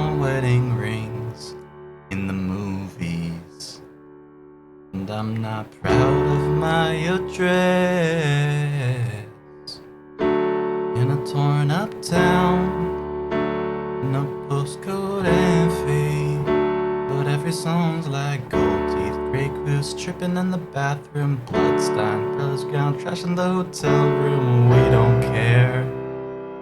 We're driving Cadillacs in our dreams, but everybody's like crystal, Maybach, diamonds on your timepiece, jet planes, islands, tigers on a gold leash. We don't care. We aren't caught up in your love affair, and we'll never be royals. It's running our blood. The kind of luck's just ain't for us. We crave a different kind of buzz. Let me be your ruler. You can call me King D, and maybe I'll rule. Let me live that fantasy. Oh, whoa.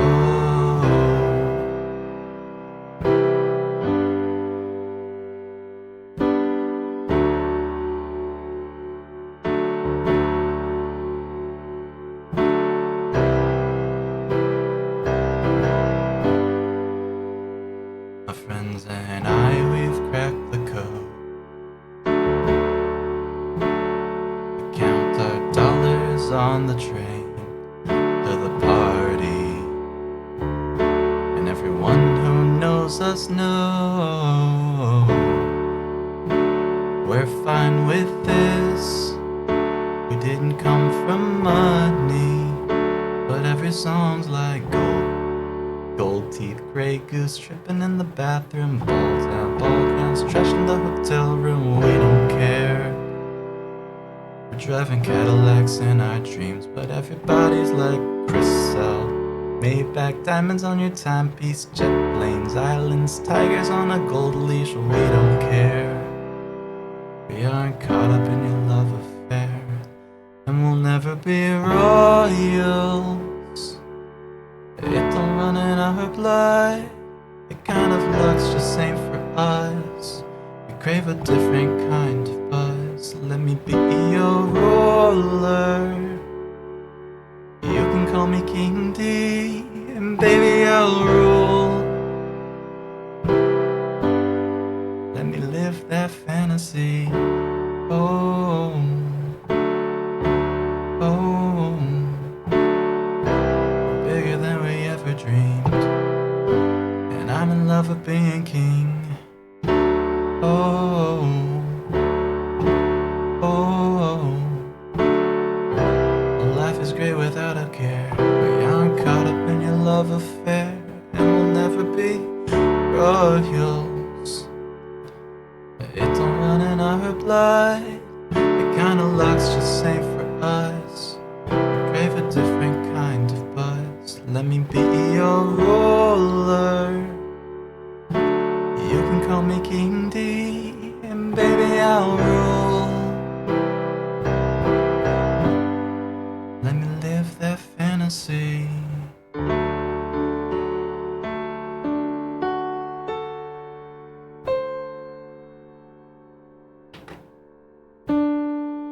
I can't transpose it. Okay.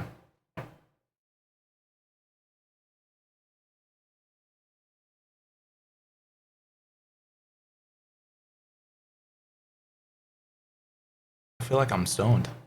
I feel like watching Star Trek and eating Chinese food or something. Alright. Oh, what the hell? Now you go up. Every day I love her just a little bit more. A little bit more. A little bit more. Every day I love her just a little bit more. And she loves me the same. Every day I love her just a little bit more. A little bit more. A little bit more. Every day I love her just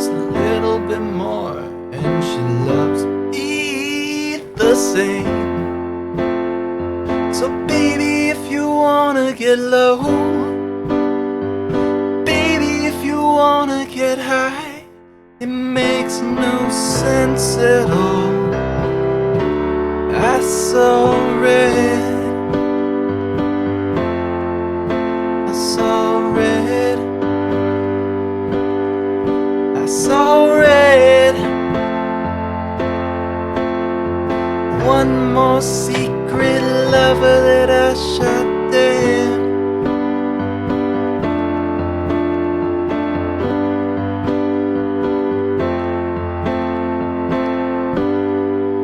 Every day I wake up just a little bit more feeling like a dog out in the yard. That's just how we are. Every day I wonder if it's over or if I'm gonna wake up realizing that we break down the wall. You say it's black? I don't believe it. You say it's white? Say I'm trying to deceive you. I'm aware of the high and the low. But I'll be waiting for you in the middle. But I just lack control. So baby, wait, so babe, why is it a G? Wait, what? So baby, if you wanna get low, baby, if you wanna get high, it makes no sense at all. I saw red. I saw red. I saw red. One more secret lover that I shot dead. I don't know, I lost it there. I don't know what I'm doing. I like that song, but not like this. Honestly, I want to dial in my settings so that way I can like do music, have it be better, not be screaming at you guys, but also have it be in tune with the music. I gotta, you know what I'm saying? I got, whoa, hello.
Somewhere in your dreams, I feel the weight of a moment it's been without you.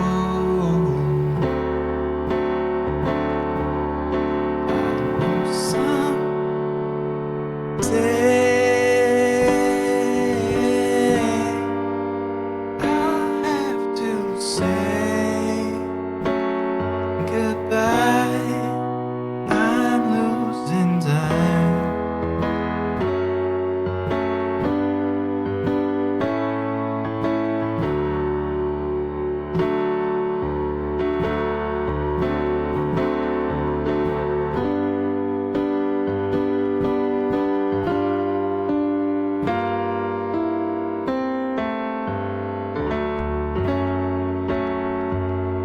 What the fuck?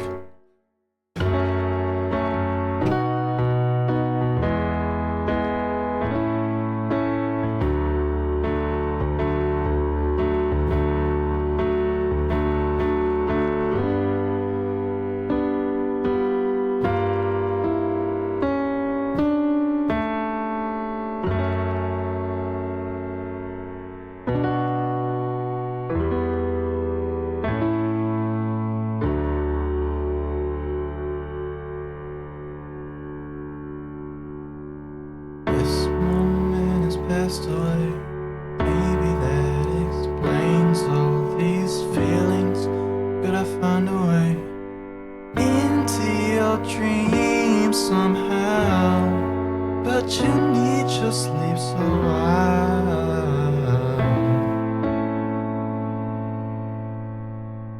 see you in the morning.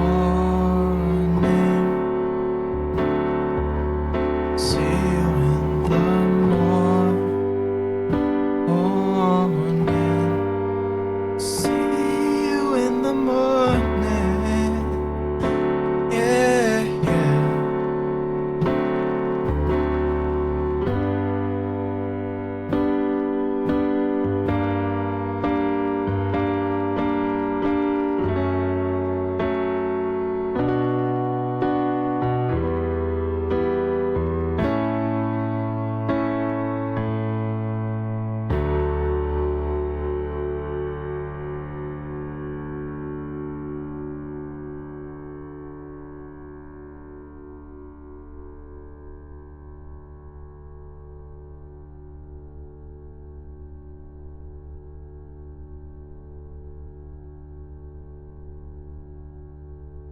Damn, it just doesn't end.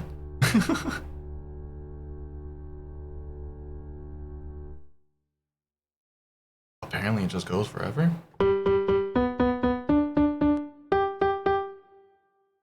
I don't know.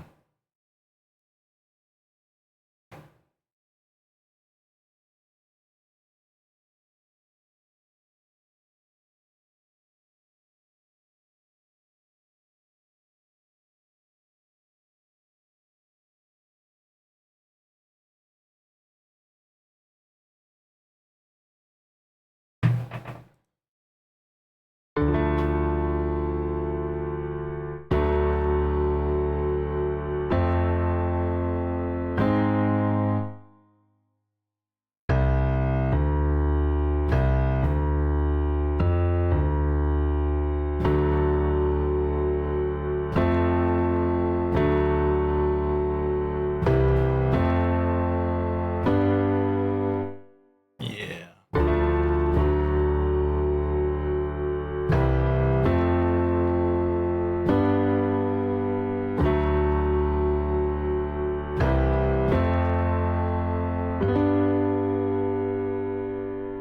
That is not. Huh?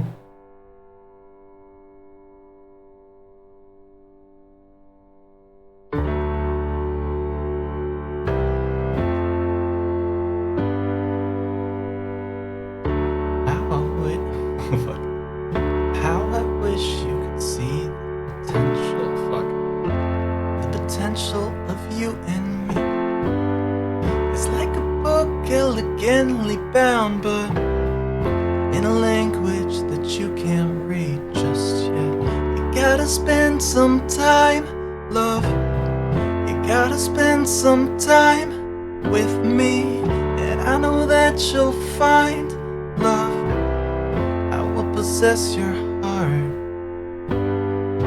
Okay, there we go. Yeah, it's finding the keys sometimes that I'm like, it's weird to play it but not hear myself, but to hear myself through that and not hear myself through what is going on around me. I don't know how, like, gig musicians do it. It's weird. Oh, how we feeling? How we chilling? How we looking? I think we might, go play some Valorant. I think that might be the move right now.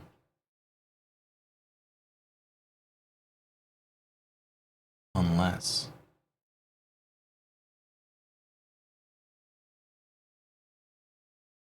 I want to do this part really quick. Nope, never mind.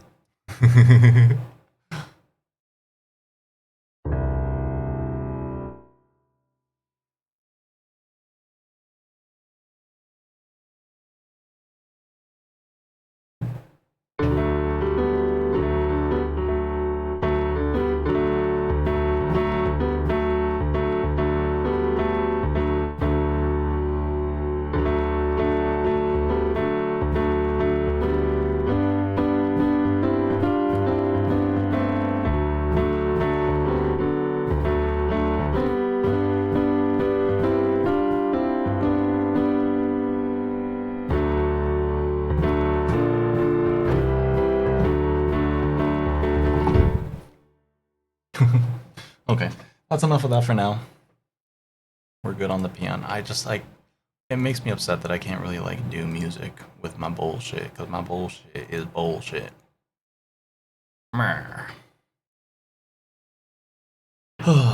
One day we'll have a better setup to be able to actually do like actual music on stream. I want to have the setup, but I do not have the setup yet. Apologies, chat. Ugh.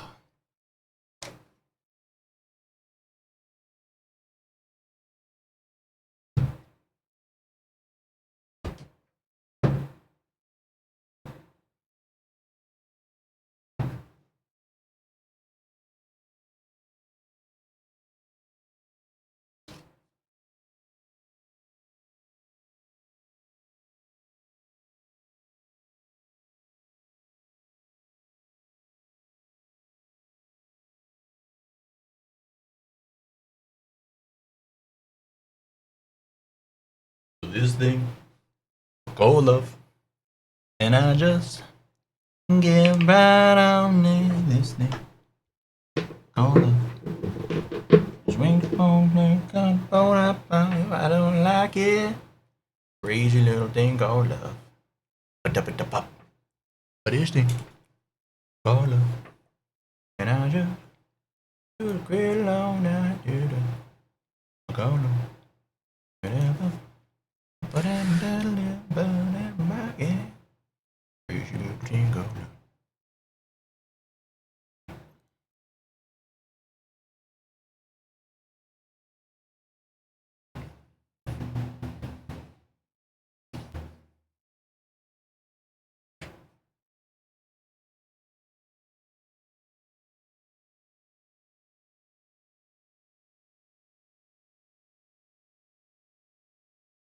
What are we saying? What are we doing? Valentino!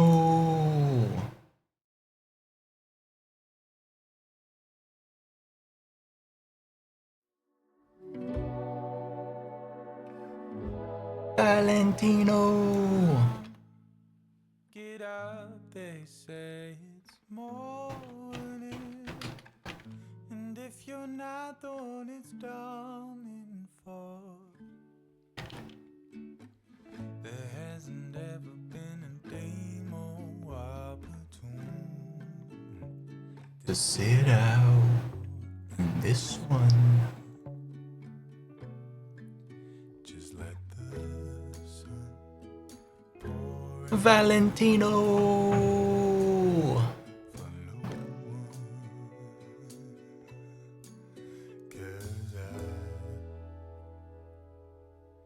I know how you feel.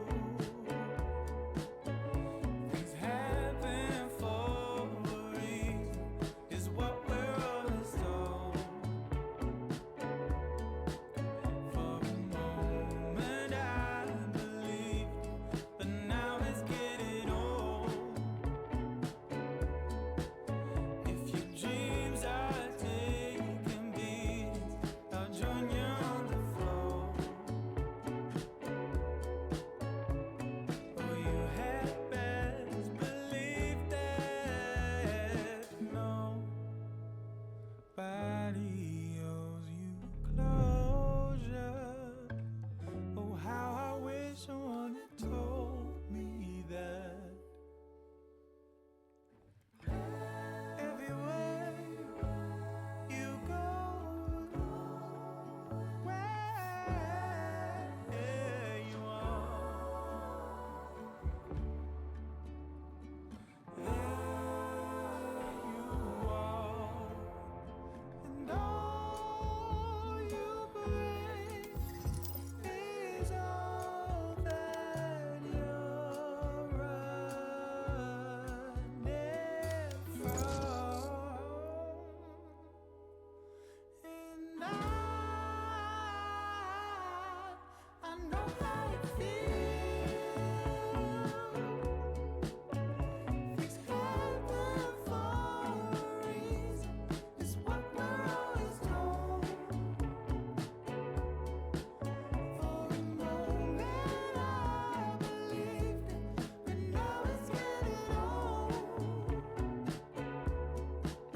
If your dreams are taking beatings, I'll join you on the floor. I know all your prayers and feelings are gonna sing along. It's happening for a reason, it's what we're always told. Match found. Now it's getting old. If your dreams are taking beatings, I'll join you on the floor. I know all your prayers I mean, I guess. are gonna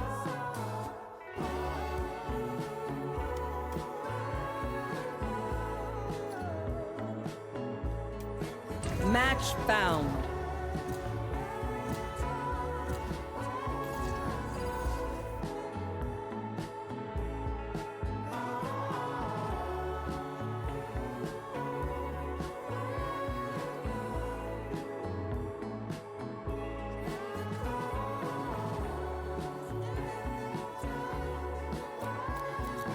I'll fight anybody. I'll fight everybody.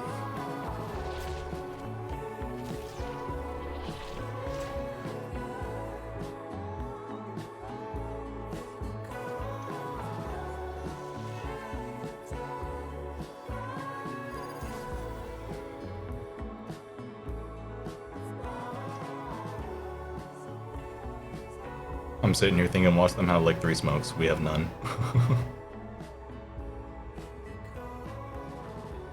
There are more answers here. I just have to find them.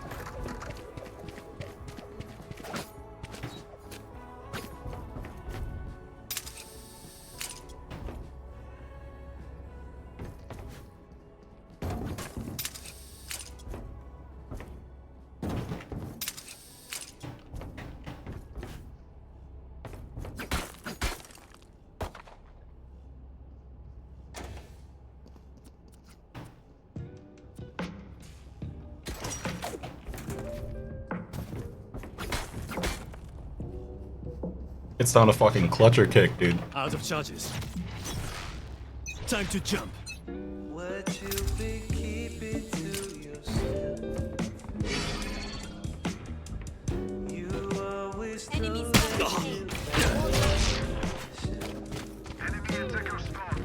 that you What the fuck is that wall, dude? Enemy attacker spawn. Enemy attacker spawn. I have a always clean house. thought you had it figured. Thanks. Out of charges. Just a flower in the shade.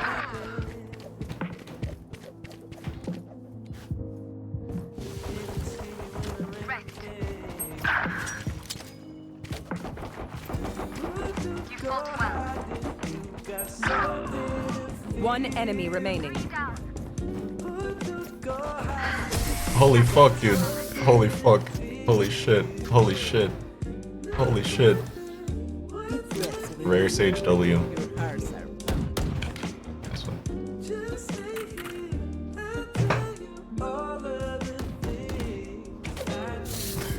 Game sees you walking and shooting, thinks you deserve the kill. That's crazy.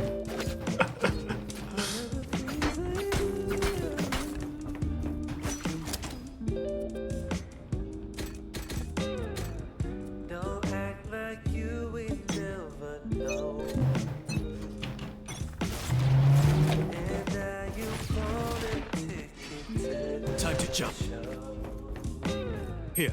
oh, if you build it, they will go.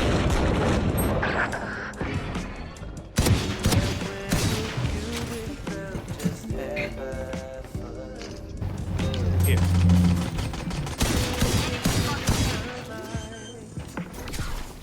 Here. Spike planted.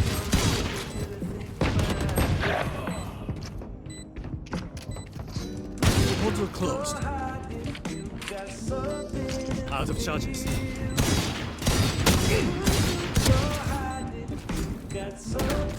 Last player standing.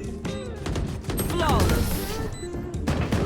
Bro, 110 on 2 people, 50 on another. Oh my god, bro. My team. We'll keep them to you.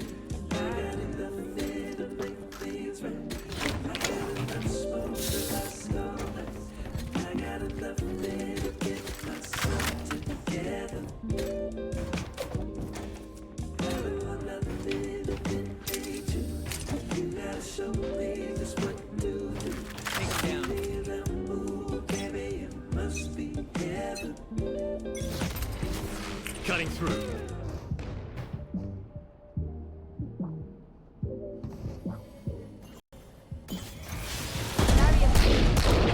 Enemy spotted.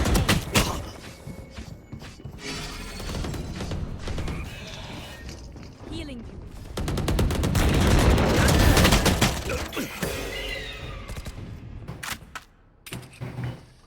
One enemy remaining.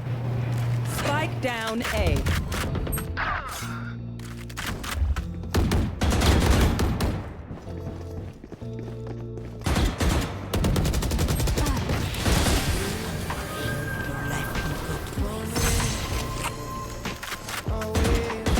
So, mix it up, sit down, let's talk. I see you driving Okay.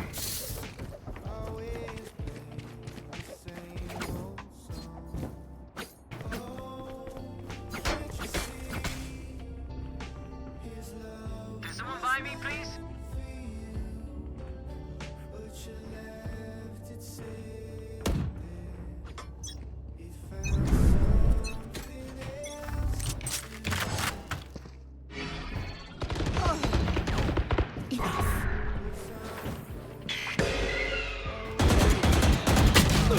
Bro, there ain't no way.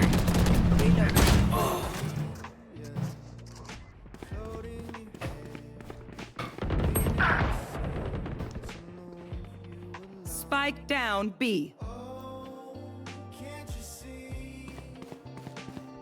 Last player standing.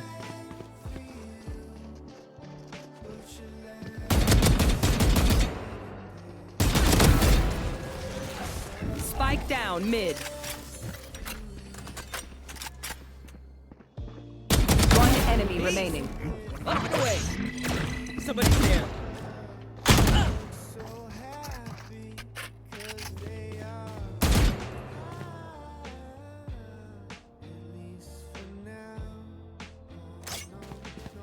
There's my buddy.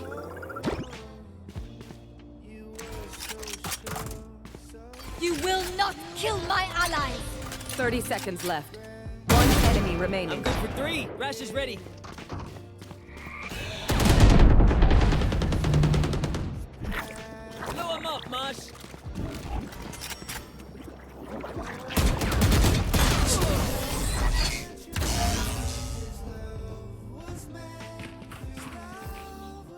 Reyna, I must say how nice it is to work with you. It is so Hard to find partners with your experience.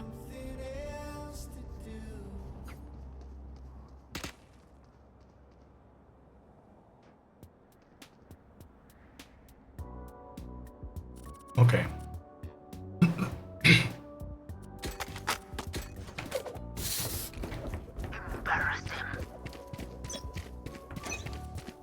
Honestly, I should save.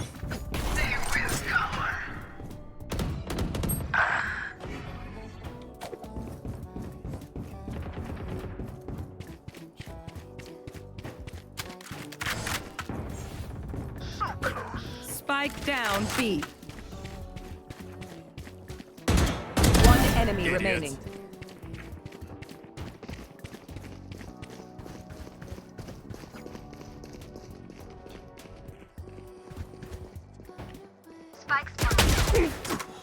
I knew it. I fucking knew it. Here. Ready. Was that their best? How embarrassing. Alright. Time to stock back up.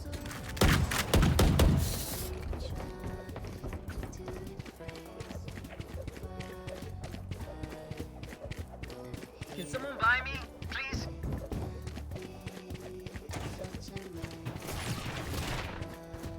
Cutting through.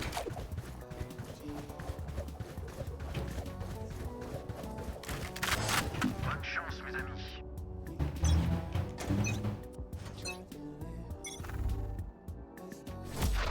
Decoy.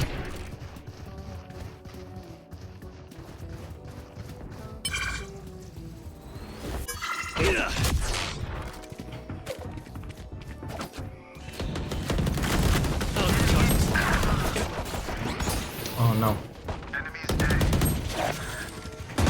Spike down A. It's you and me. I have them.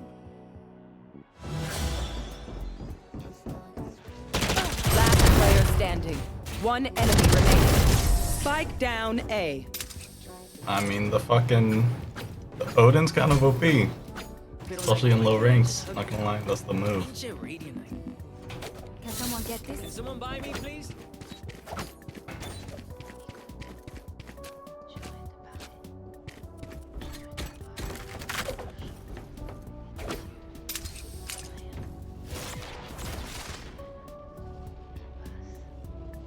Can someone buy me, please?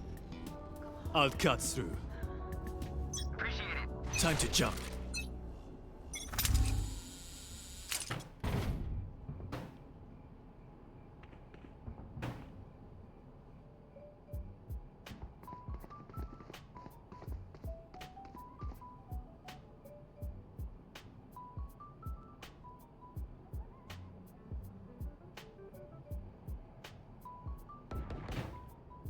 Enemy spotted B.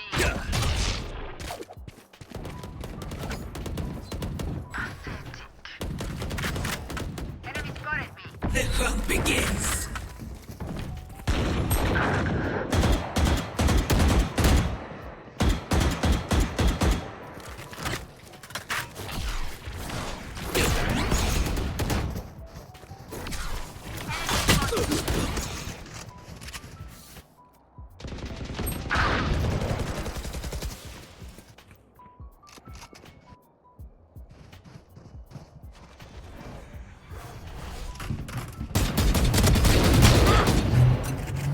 Last player standing. 30 seconds left.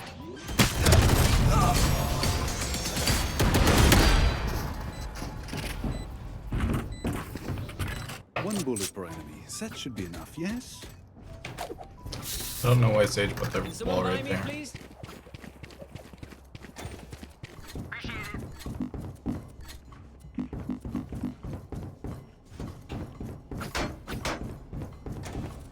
I'm saving. They are so dead.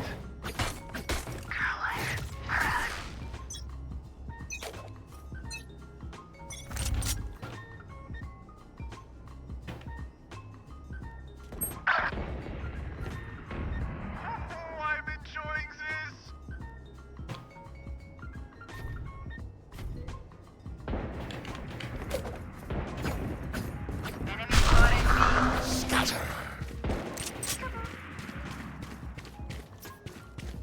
interrupt this.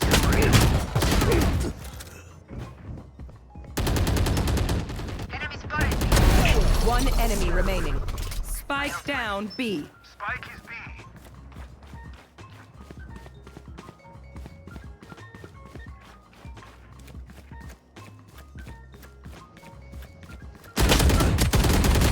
Thrifty. Sometimes less is more, you feel me? I was mapping out his movements in my brain. I was like, Tube, no, not Tube. He would have gone through Hall, so we'd probably be like right there right now. The dude looks up, he was coming right out. I'm like, knew it.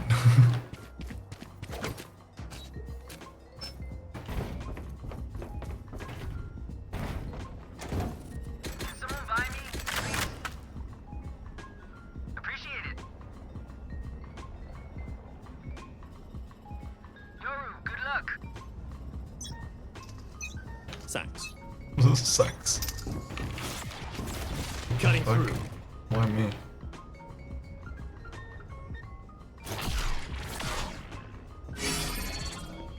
Here.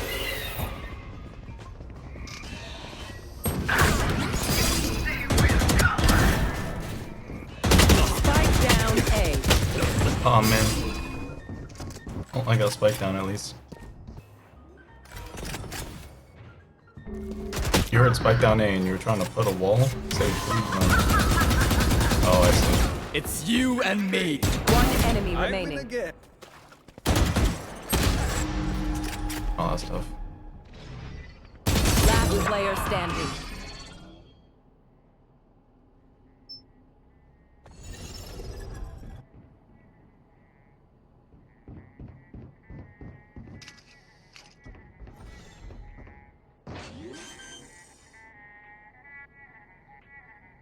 Spike planted.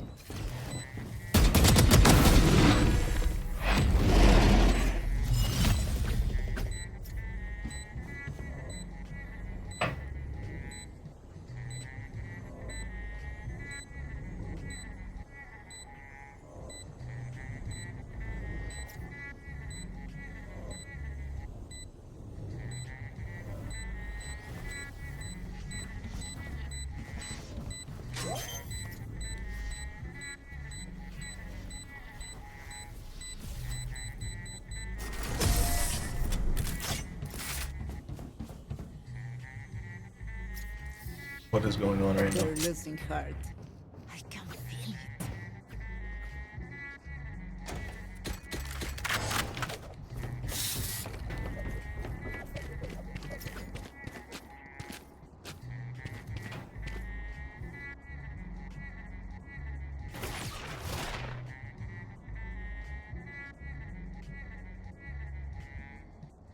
They want to die. Time to jump. Let them.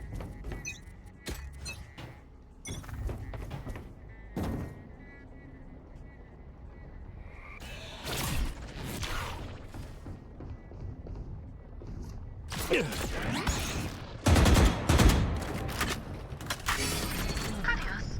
Enemy spotted A. Deep.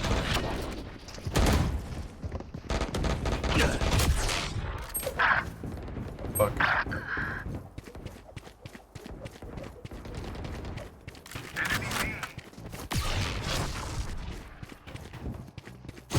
I'll handle this.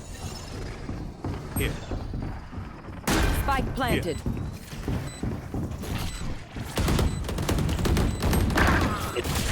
I'm back. Last player standing. Ain't no way, bro.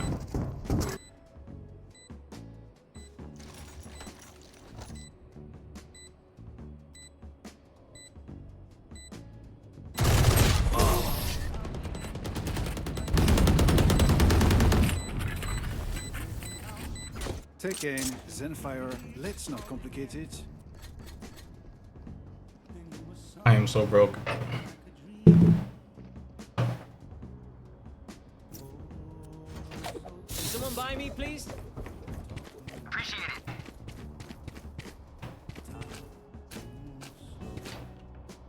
Can someone buy me, please?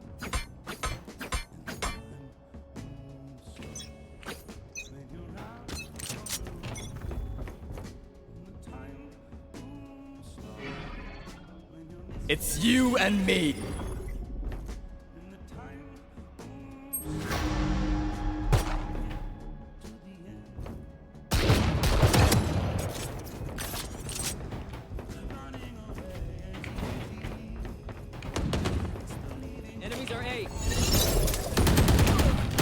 ready. Bro, Spike down, attacker spawn. should have just jumped straight in. Last player standing.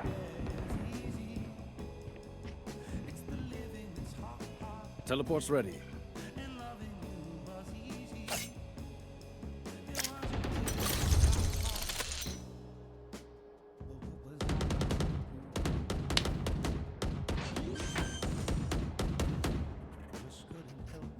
Spike planted.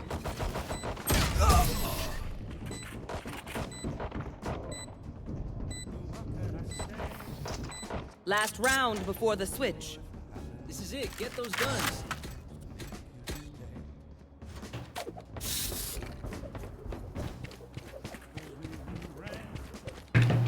No snowmen.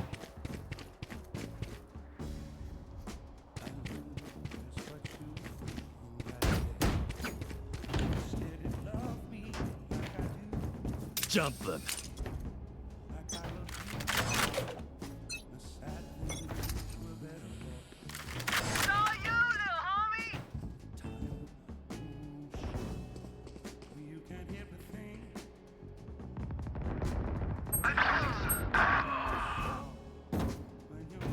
You will not kill my allies! Enemy spotted B.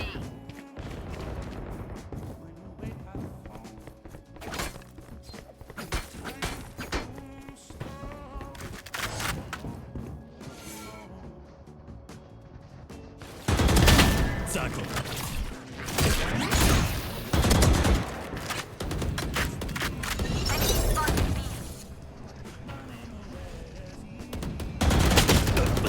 Oh, should have looked higher. Last player standing.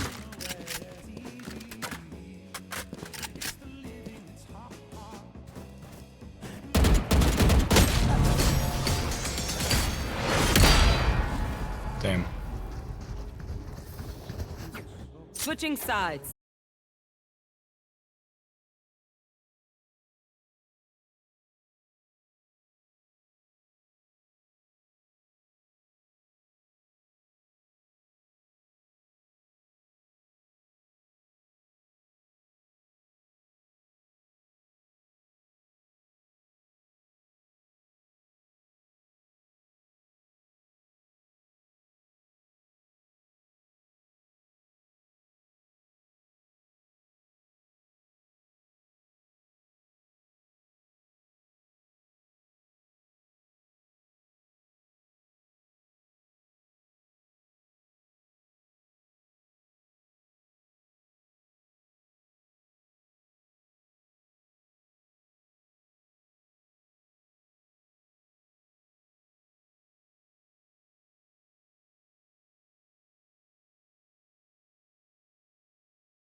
Honestly, just a fucking Time to pick this time. straight down would probably work because it'll go above, and anybody that's looking towards will see it. Alright, well.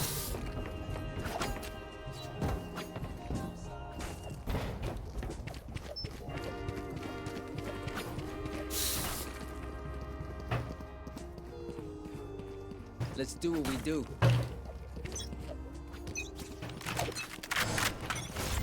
Cutting through.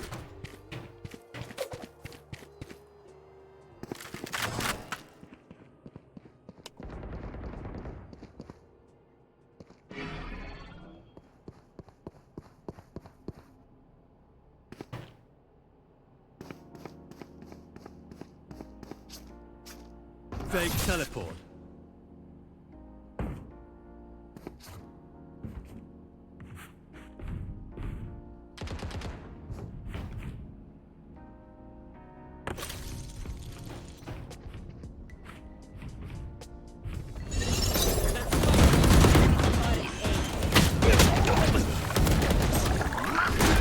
How did I do 40 on her, which I didn't hit, but I didn't hit him at all? Fucking ISO, make it make sense.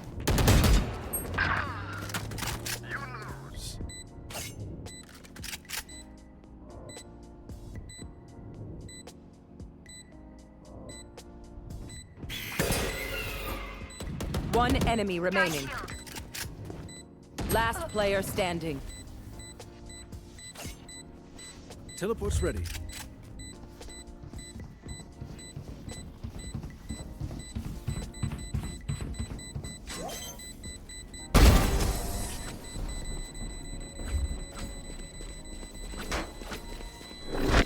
Teleport The dimensional broken. fabric here is thin. I'll tear through. Biggie cheese. Big cheesy. Can someone buy me, please? Appreciate it. What happened to split? Did it take split out of rotation? Hit them when they're not looking. Please.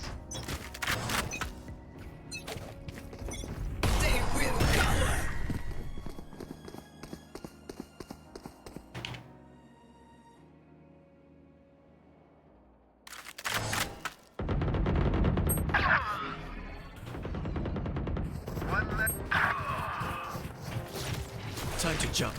Barrier here. Spike pla- Yeah.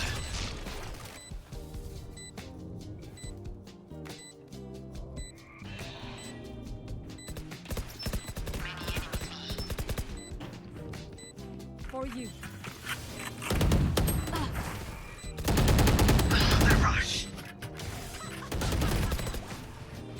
Last player standing.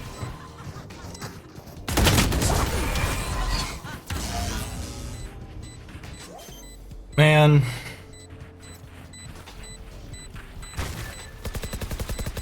A.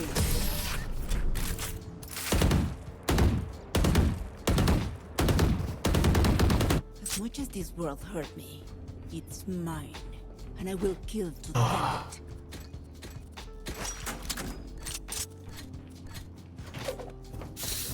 They are so dead. Dude, I'm playing terribly right now. I'm sorry, chat. Ribs. It's because my game's trying to load too many textures.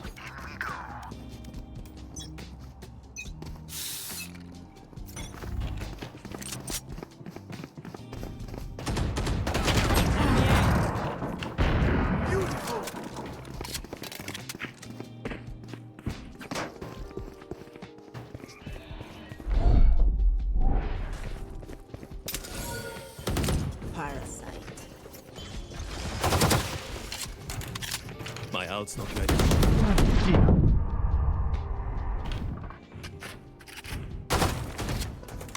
You will not kill my allies.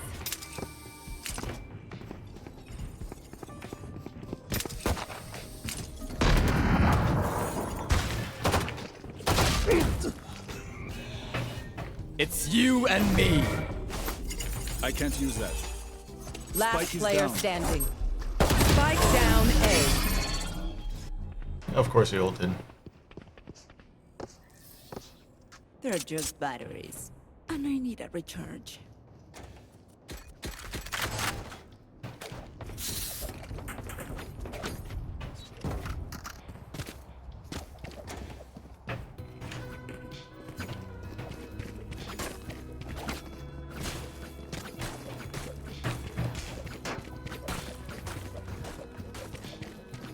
Who will I spot first?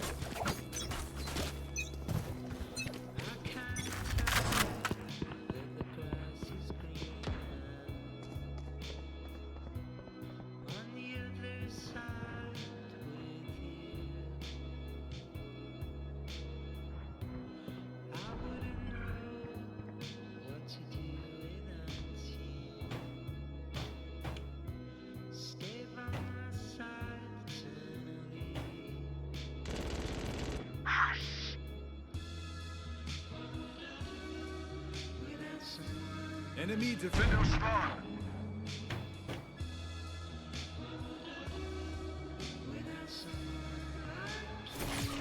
Time to jump.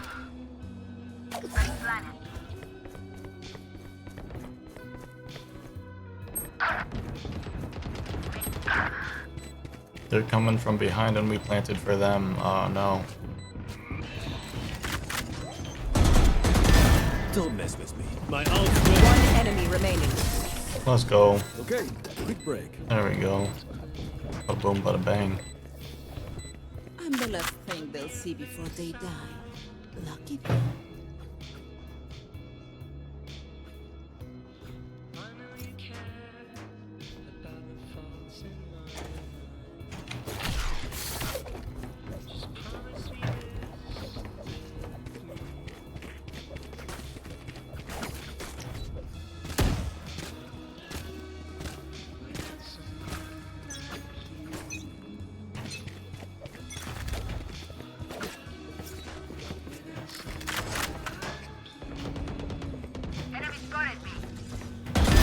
die.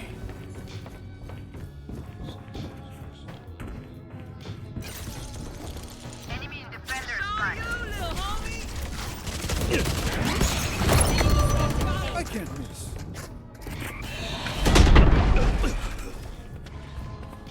Wall raised. Done. My ult. Your duty is not over. Who killed me? They're dead. Plant a spike. Oh my god. One enemy remaining. I'm like, bruh. Enemy spotted A. Blood fools.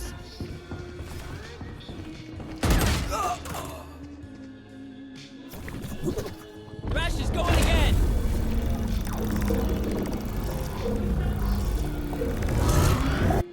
She's all done running.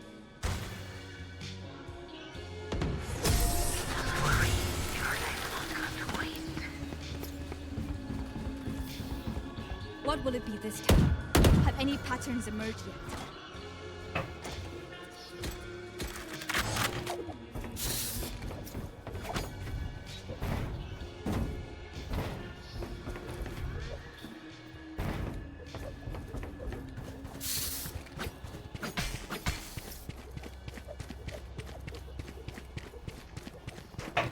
Focus now.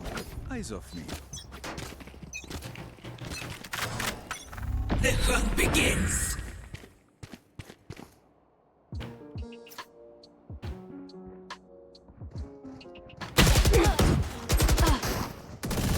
Next.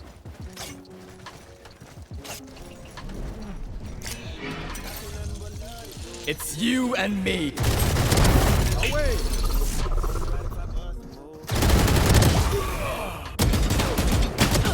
Last player standing.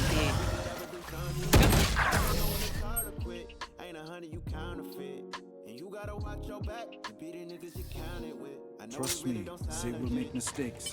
But when they do, take advantage. My ult is ready.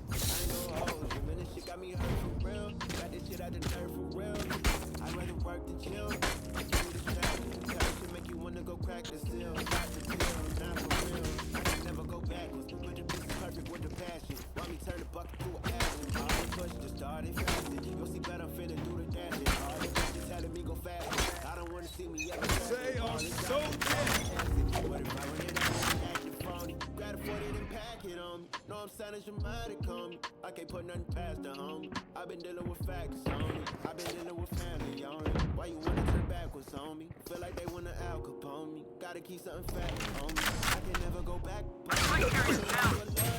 Spike down, attacker spawn.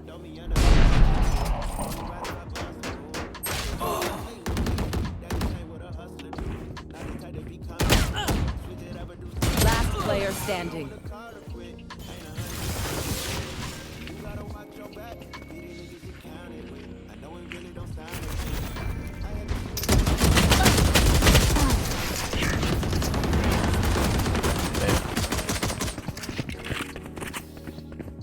Match point. I don't have a single life worth saving.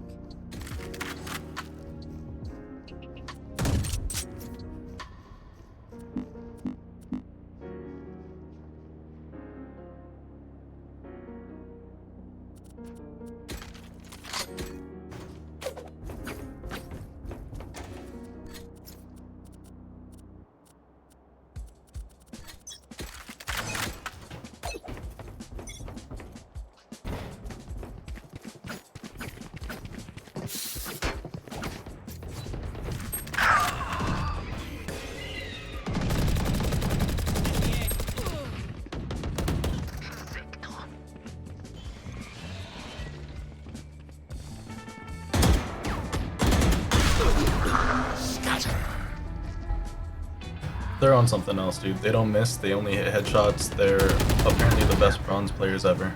Last player standing. Defenders win.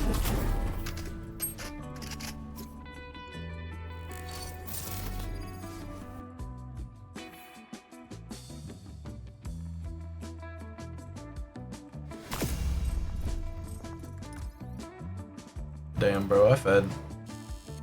How did I die so many times? Oh wait, I guess there were that many rounds. Also, I died an extra. Damn, bro, that sucked.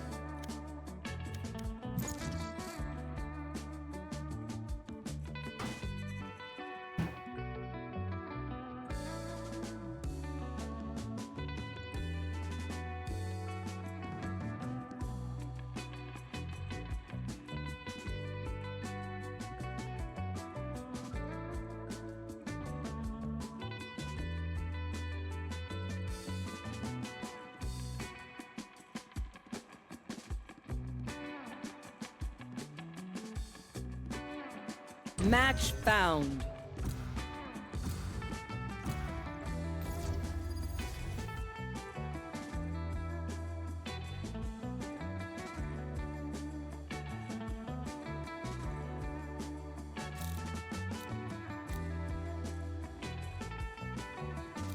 Split. Fuck yeah, dude.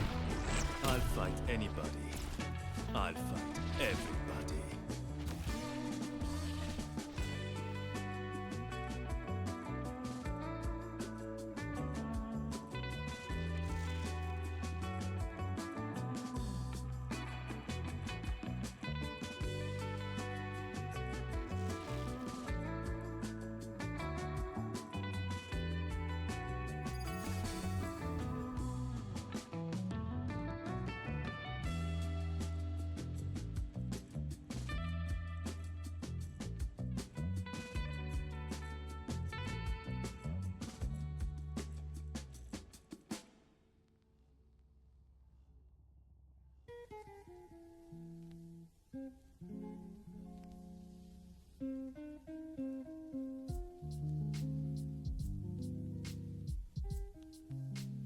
This place is a testament to science, a testament to folly.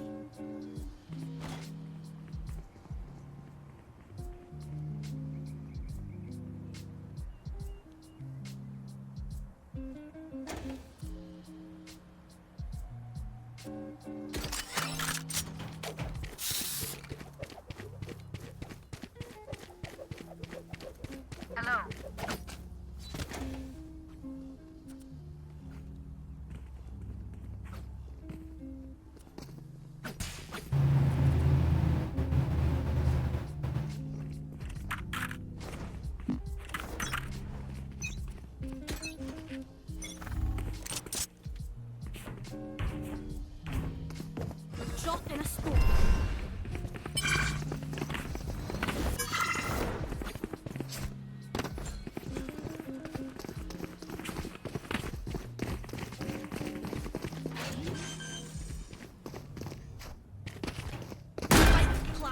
Cutting through. Careful now. Reloading. Enemy spotted B. Reloading. Camera taken out. Eliminate. That Reloading. One enemy remaining. portal closed. Gun here. Gun here.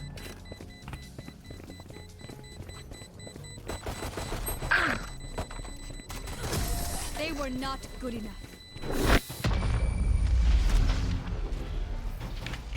Outside of this gig, immortality doesn't have as many day-to-day benefits as you think.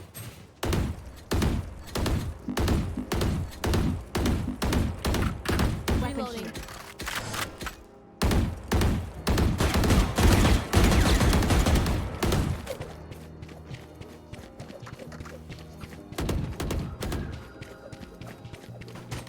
Try not to die. Weapon here. I have the spike.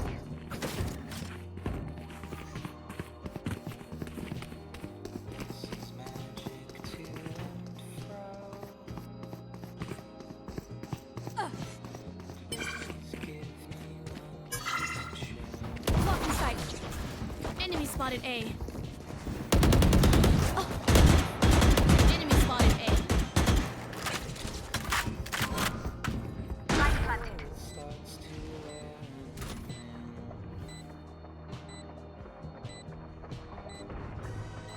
Here. Oops. One enemy remaining. Here. Healing. There you are, you shit. Thanks. Nice. Good work, friends. Keep using my vision to your advantage.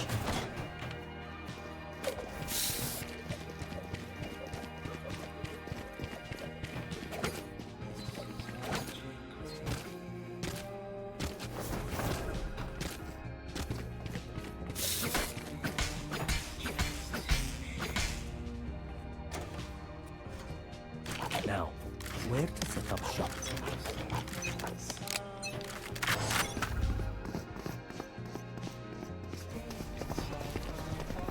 My ult's not ready. Deep. Shit. Reloading. For you. うるせえんだよ。Plant a spike. Planted.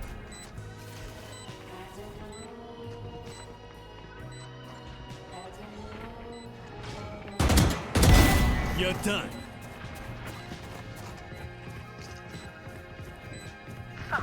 One enemy remaining. Weapon here.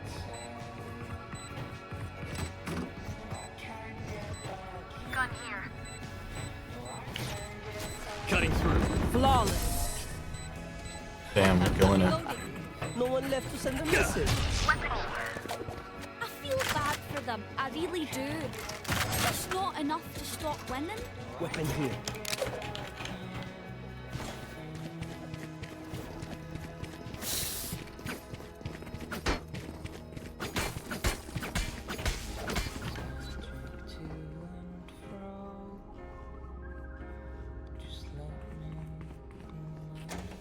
They have nowhere to hide. We're looking good.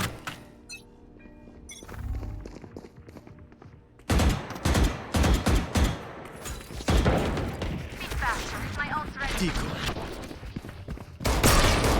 Reloading. Lights out. My ult's ready. One enemy remaining.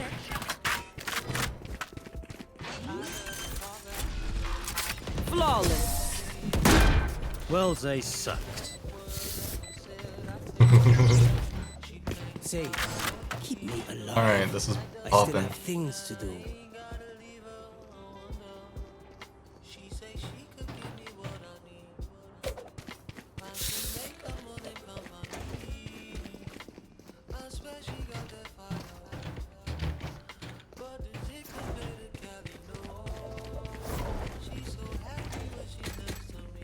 Roll for initiative.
Match found.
Choose your agent. Just take a seat. I got this.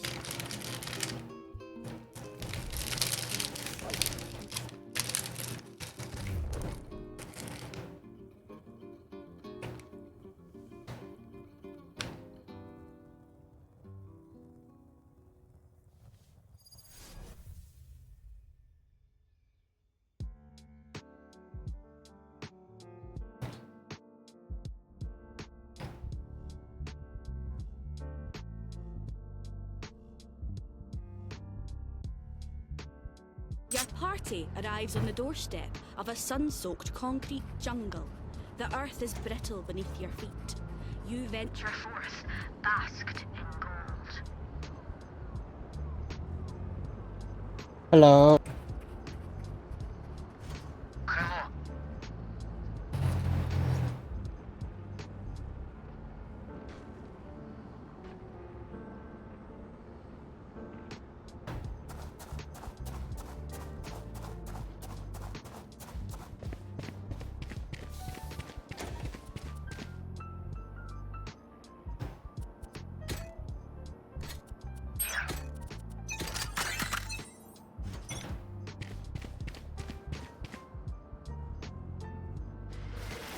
Here. Help.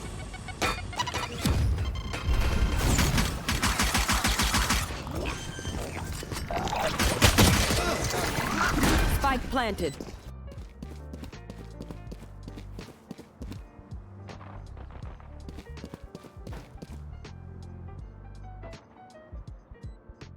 Enemy spotted B.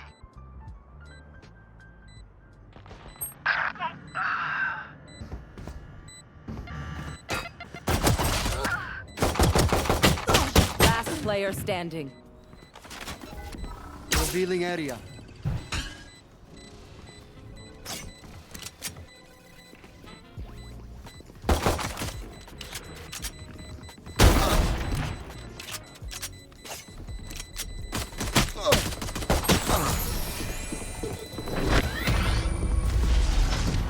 Damn, dude, we got work.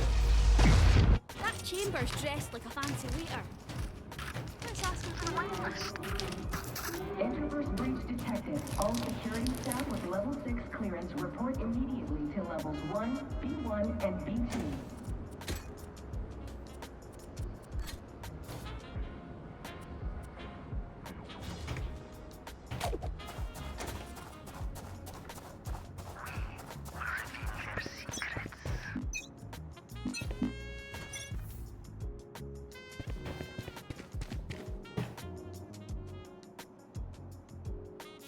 Right here.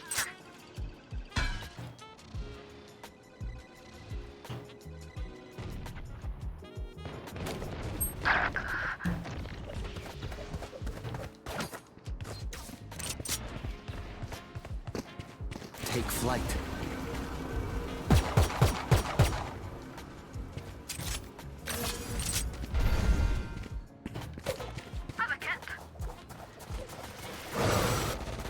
Spike down A. Spike spotted A. Reloading.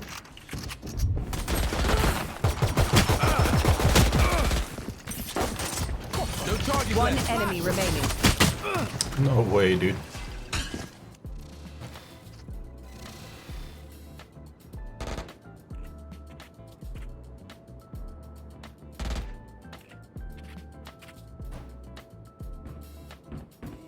Reloading. 30 seconds left. Oops. No one to interrogate. Oh, okay. We back in it now.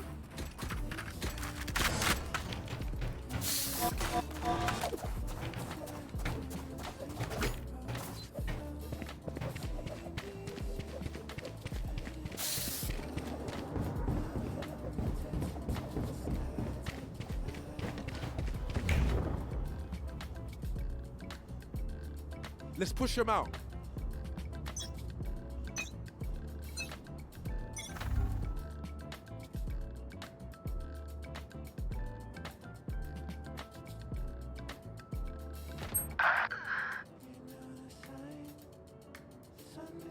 Watch your eyes!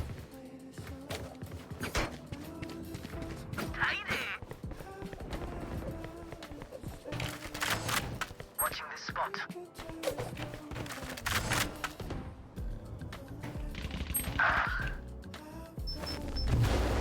Careful now. Oh my god. Enemy tag. Right here.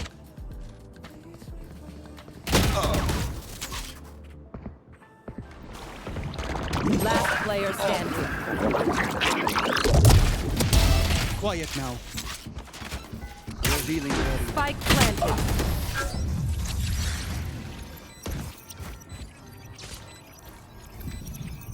Find Didn't have enough time. and kick him in the shin.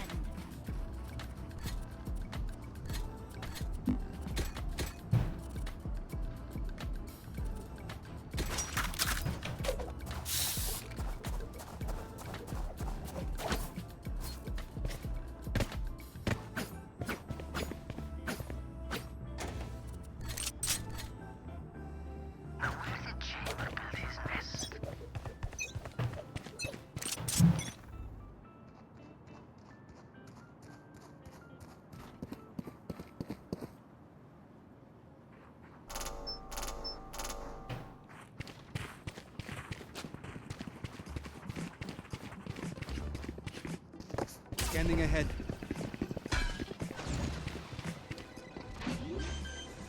Hey! Spike planted.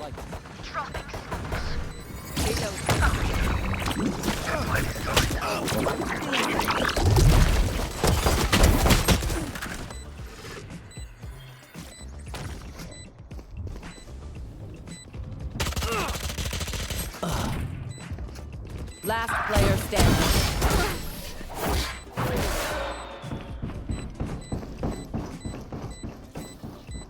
Give me a moment. I need to set back up.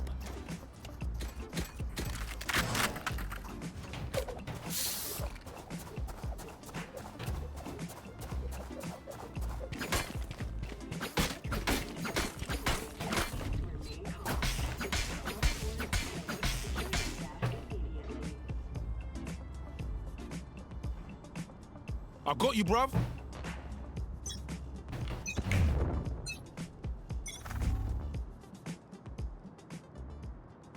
Fire in the hole!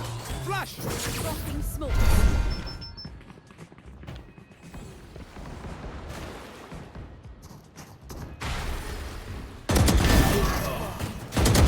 Spike down A. No need to suffer. You had your fun. My turn.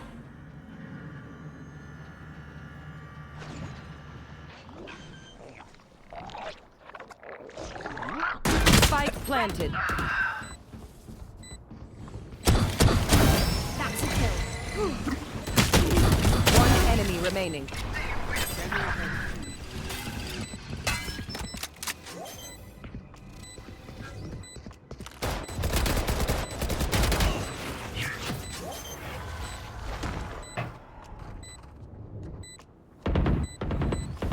Reloading. Fancy vacuum deactivated.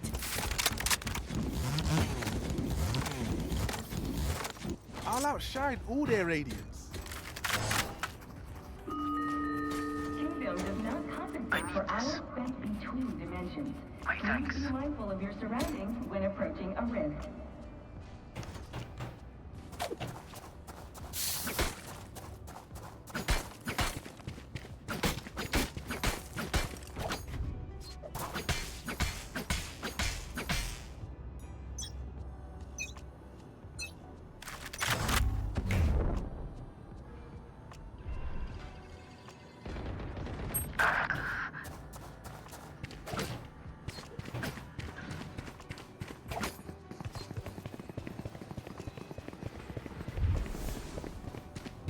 No peeking.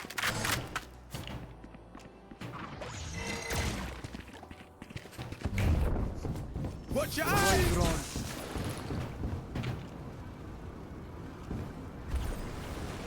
You want to play? Let's play. Reloading. No peeking.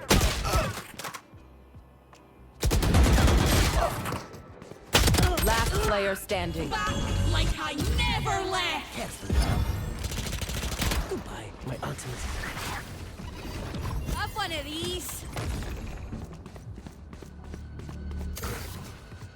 Last player standing.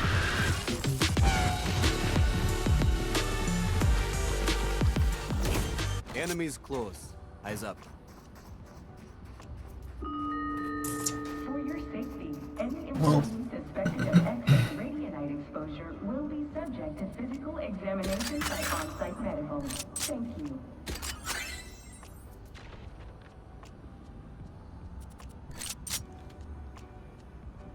I need a drop.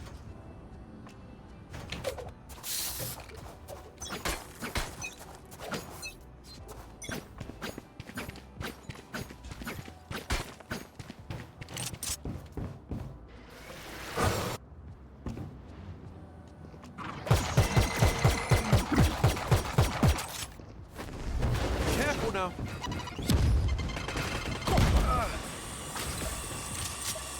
On my way. Camera taken. Enemy spotted mid. Man.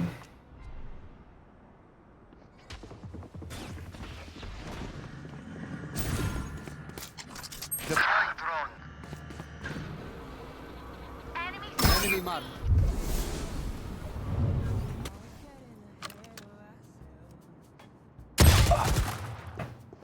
Last player standing.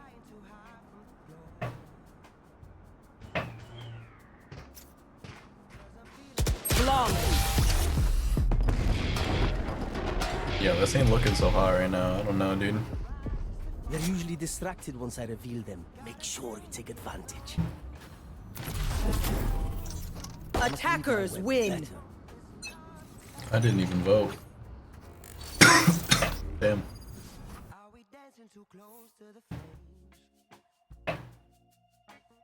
Yeah, I don't really play Phoenix on that map. I don't know.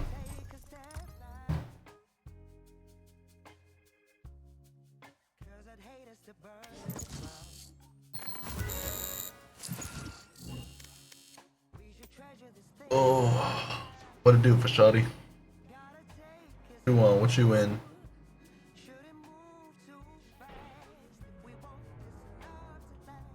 Daily. Daily can't fail me. Hey, let me know when you're hollering on pub.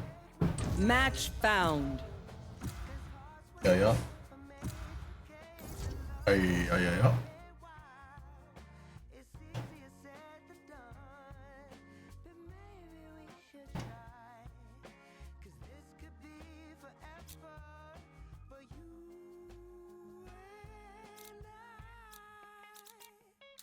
I'll fight anybody.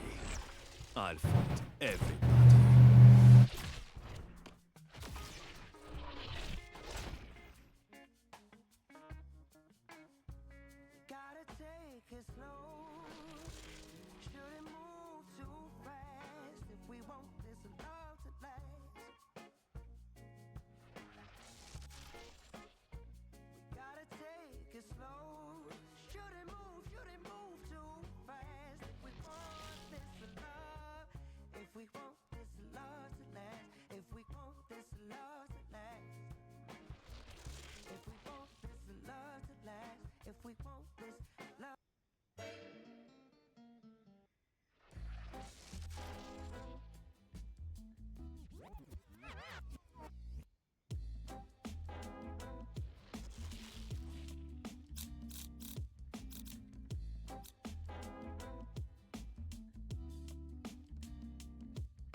This is no little game of banquitas.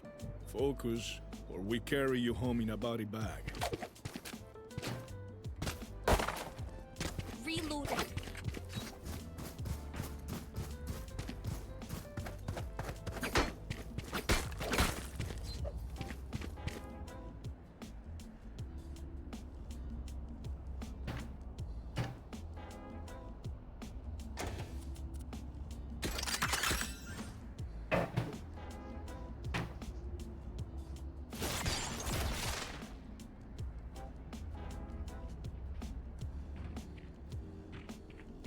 Time to jump.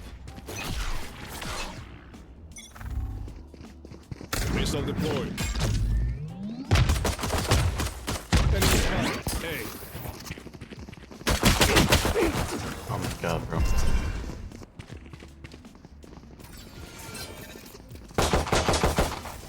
Placing sentry. Placing swarm grenade. Swarm grenade out. Reloading. Reloading.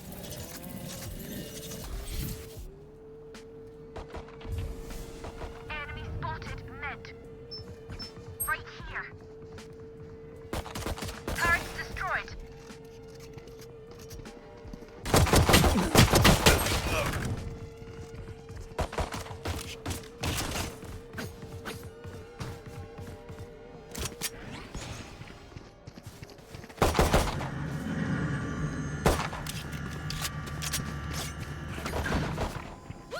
Spike planted. Last player standing.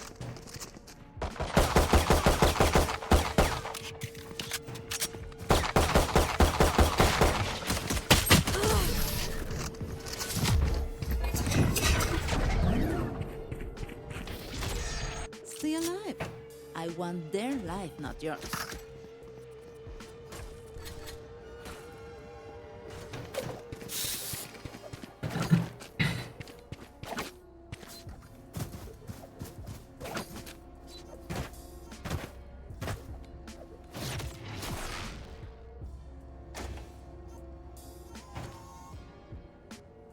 Cutting through.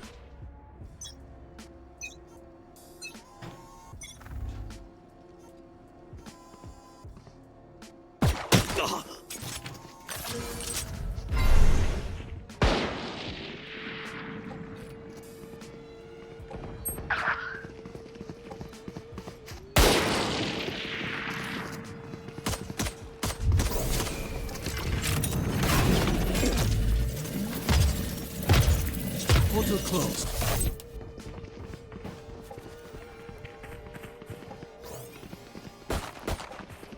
Enemy spotted A. Reloading. Enemy spotted A.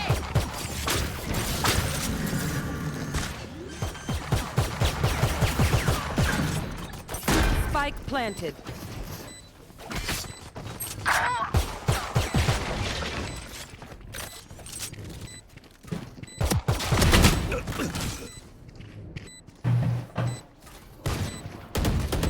Last player standing. Bro is a fucking vandal.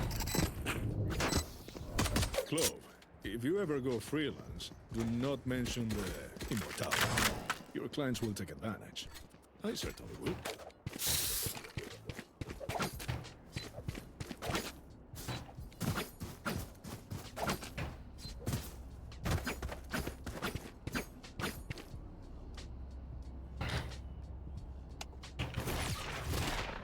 Time to jump.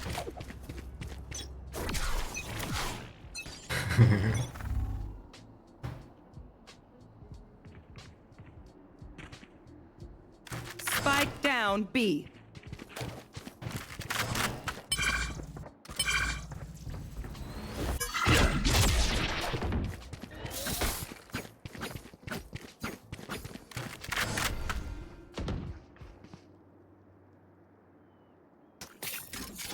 Who's next? Found them.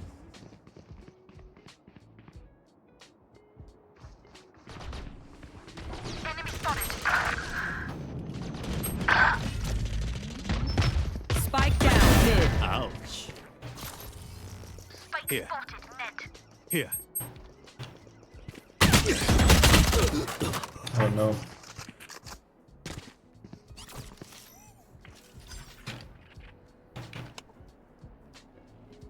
One enemy remaining. Last player standing.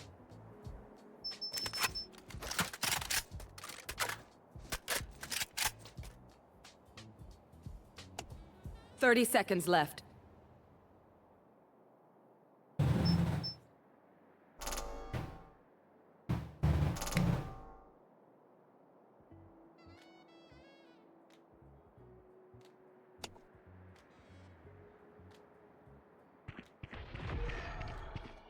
10 seconds left.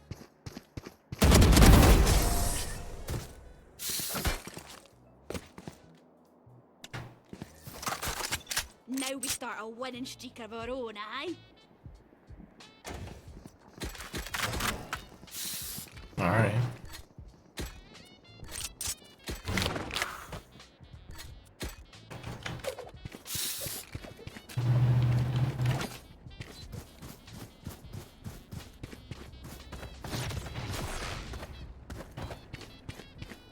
Cutting through.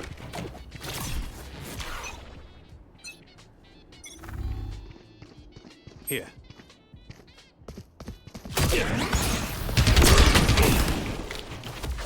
Decoy. Yeah. One suppressed. No bother.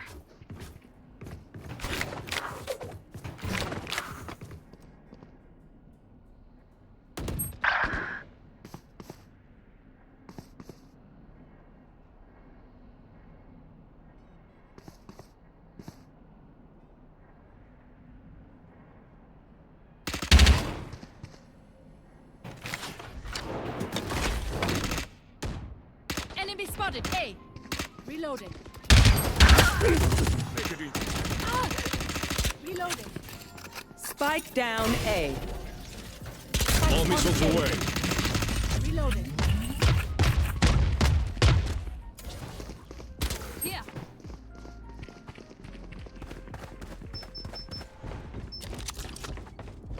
Grenade is live. 30 seconds left.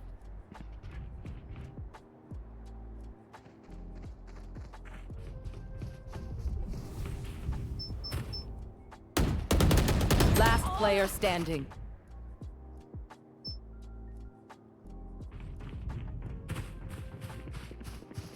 Ten seconds left.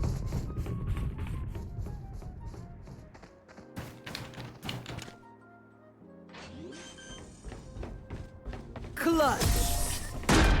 Back me into a corner. That's what happens. That wasn't tough. Full almost got fried. Have a drop. That's crazy.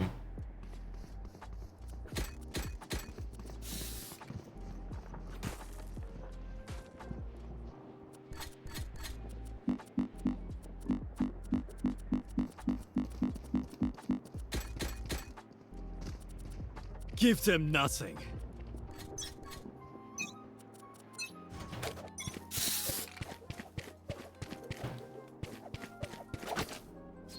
Right here. Cypher buried. Cutting through. Enemy spotted B. Miles ready. My Alga. Locating target. I'll handle this. Drone is down.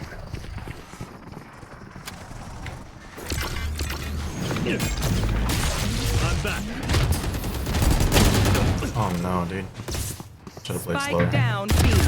One enemy remaining. Here. Catch. Back like I never left. Refreshing. We can stand around all day talking about killing them, or we just do it.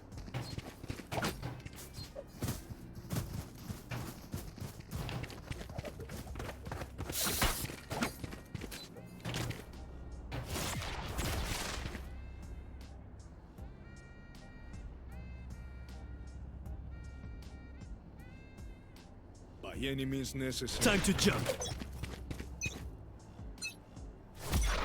Decoy. All missiles away.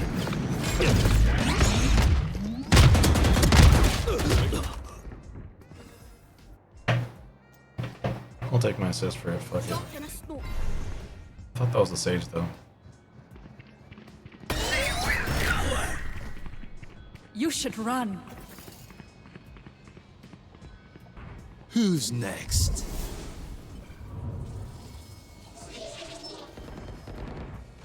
Enemy spotted A. Spike planted.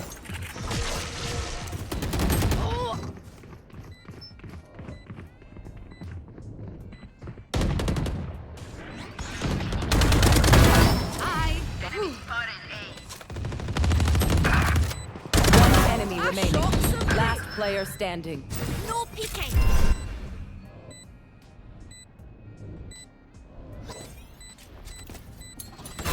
Have one of these.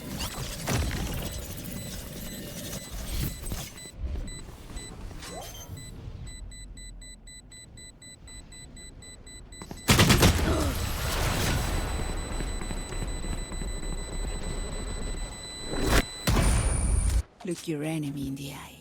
It helps with accuracy.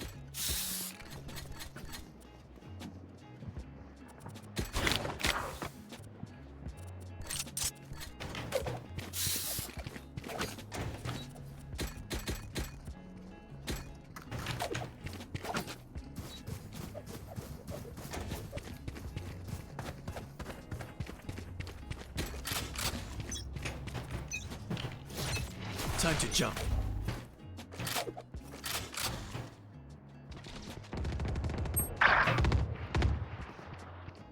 Here.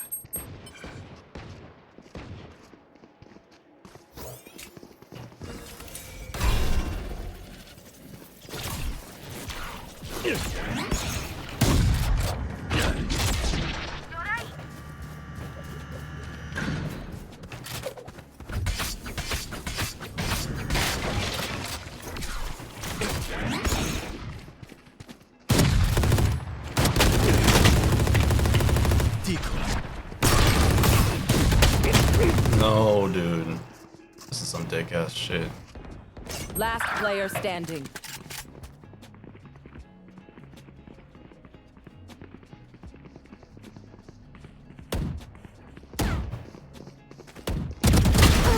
My ultimate is ready.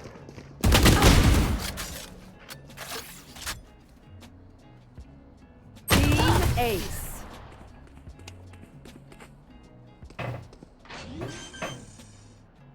Remember, I hit them with explosives, then you go in. No la vayan a cagar. Out of charges.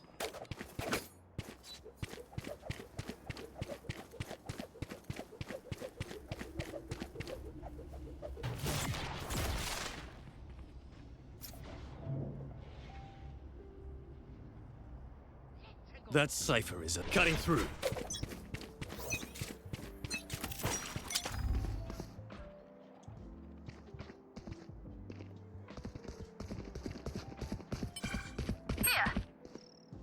Here.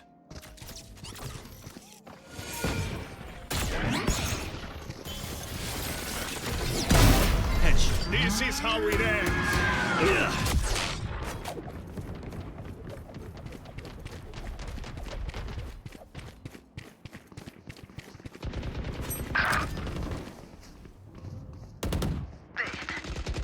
Skedaddle off. Enemy spotted me. One enemy remaining. Spike down B. Reloading. Turret out. Reloading. Out of charges. Last player standing.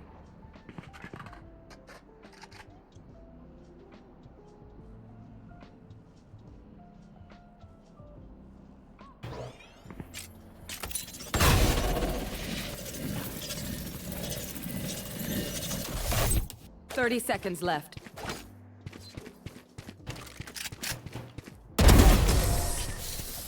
There we go. My ult is ready. Yous don't get a reset button. So stay alive, please.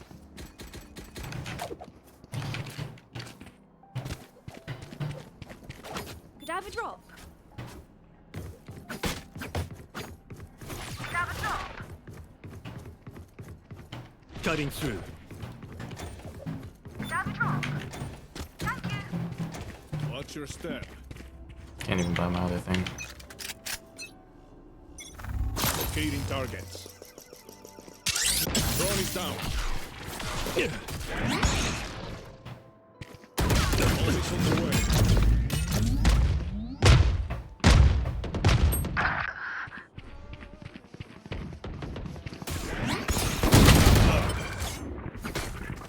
I know exactly No where peeking. you are.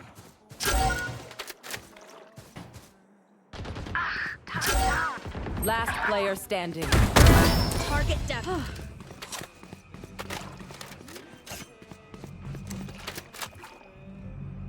Spike planted.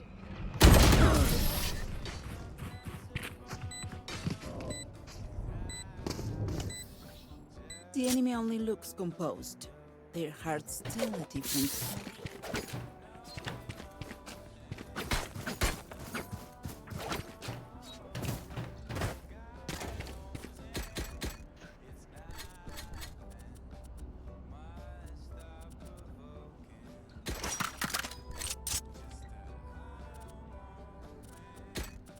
Jump them.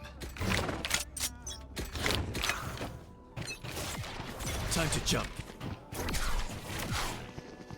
Who's next?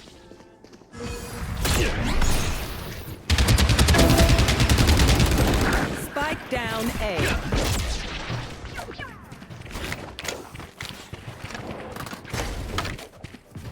You should run. Reloading.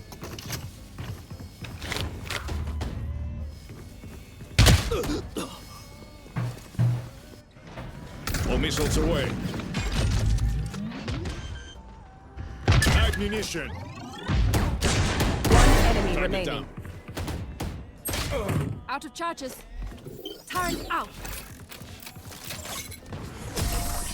Can I trade my powers in for invincibility? Much prefer that. I'll pick them apart. You clean up whatever's left. I need a drop. Thanks.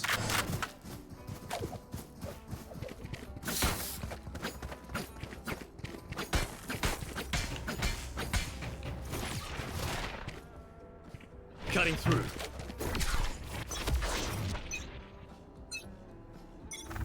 Deep.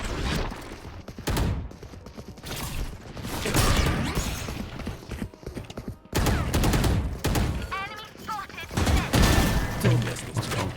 Spike down A. I'll handle this. One going out. I'm trapped. Man.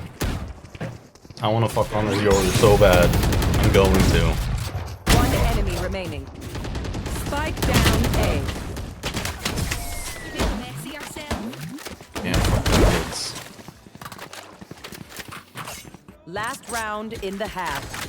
Don't be cheap. Spend it all before it's gone. Okay, we're here.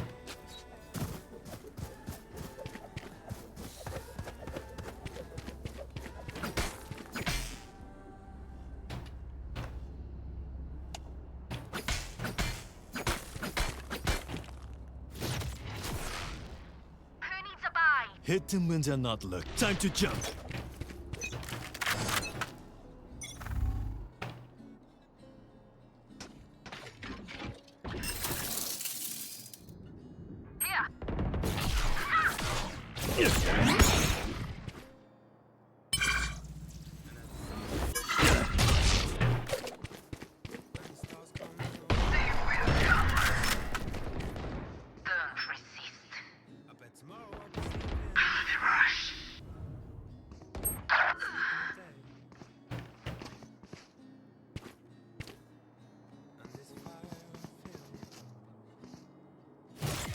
Cutting through.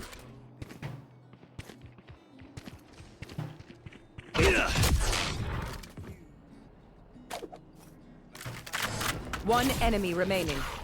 Spike down B. Spike spotted B.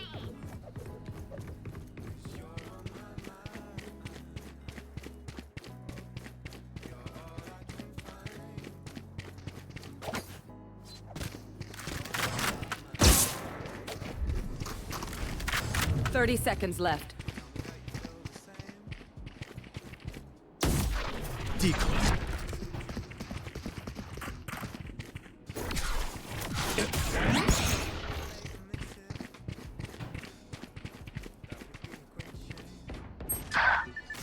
Who's next? 10 seconds left.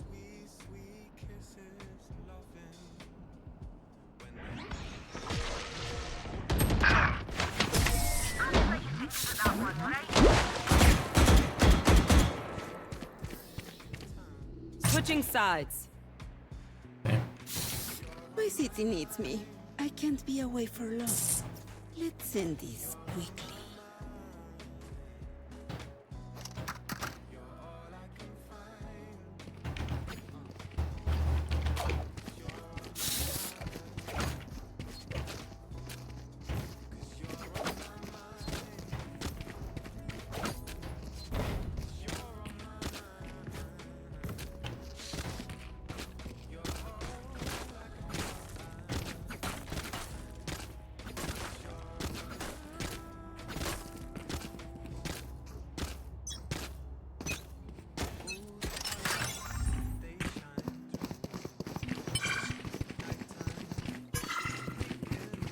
Dropping smoke. Refreshing. Plant a spike. Alarm bot out. Reloading. Placing swamp. Spike planted. Placing swamp grenade. Placing sentry.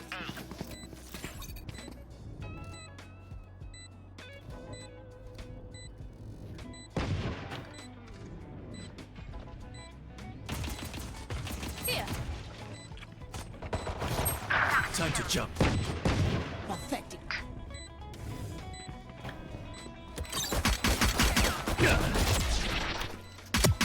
One enemy remaining. What's the move? Bomb grenade out.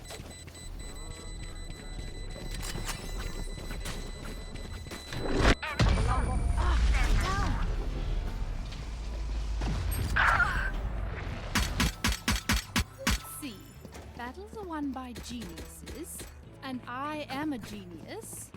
So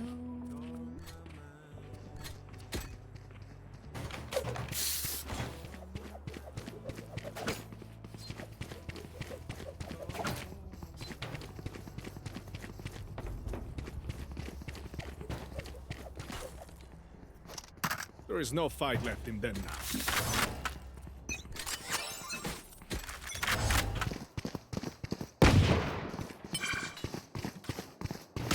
dropping smokes. Time to jump.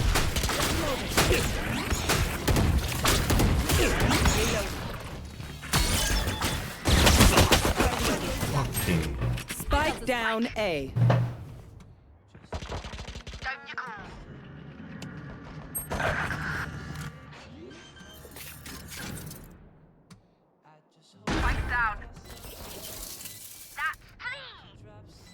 One enemy Got their remaining. vice.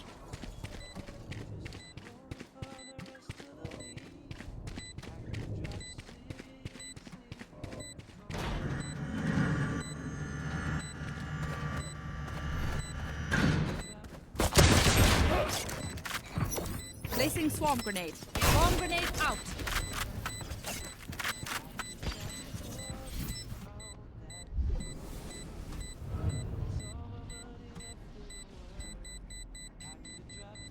Last player standing. Turrets destroyed.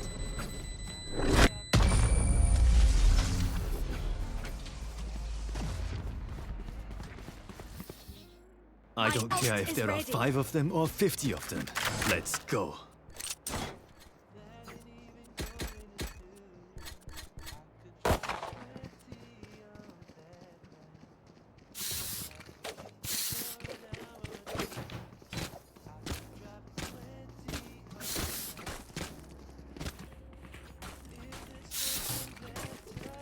Watch our backs, KJ.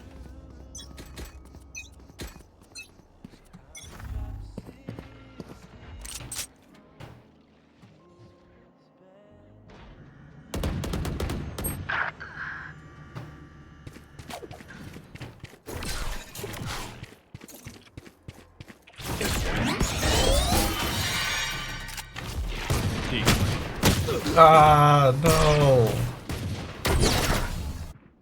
Man, I tried. Last player standing. Flawless.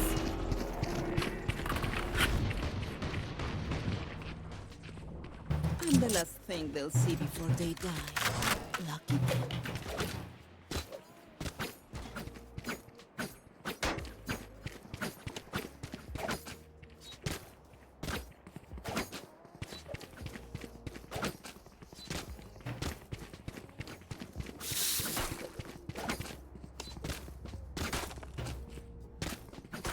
Come on then!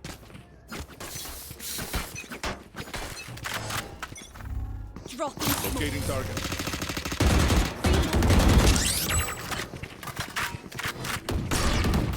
Enemy spotted. Missiles away.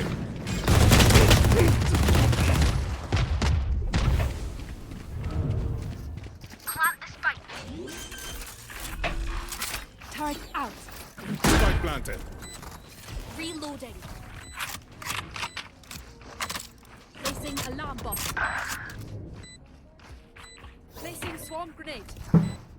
Placing swarm grenade. Turrets destroyed.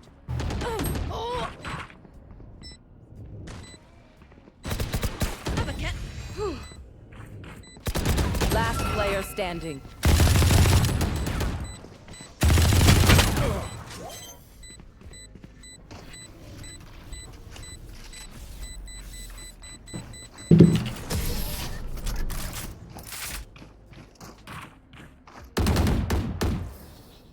Don't stop fighting. You must keep going, even if you're the only one.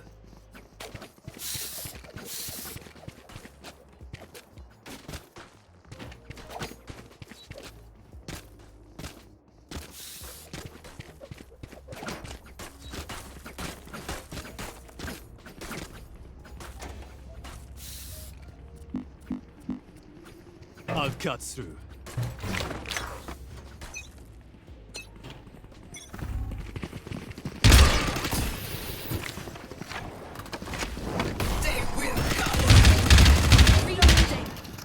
Drone going out.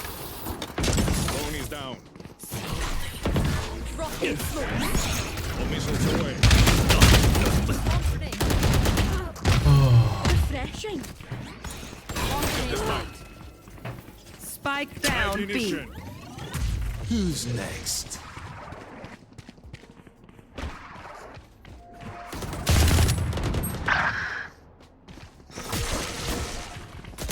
Last player standing.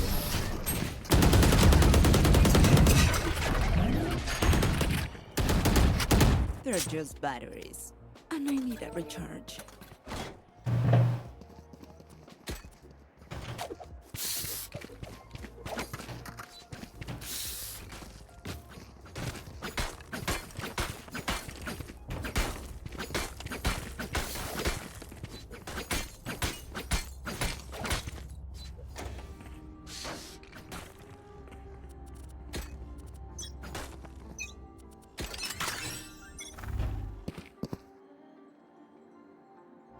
One suppressed. Tell me again, how'd you get here, my friend? Enemy spotted B. Finished. Dropping a smoke. Spike down A. I got the spike. I'm refreshing. Spike carrier down. One enemy remaining. Complacency kills.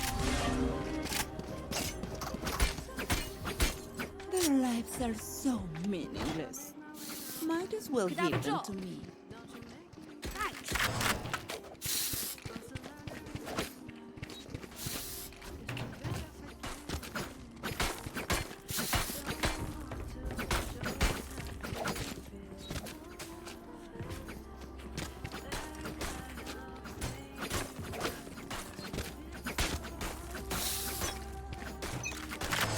Tell me again, how'd you get here, my friend? Tell me again.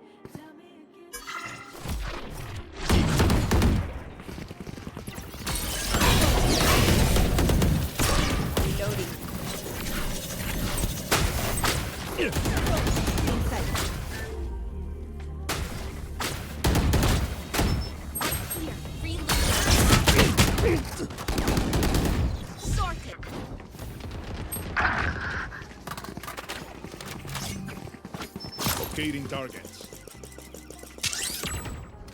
One suppressed. All missiles away.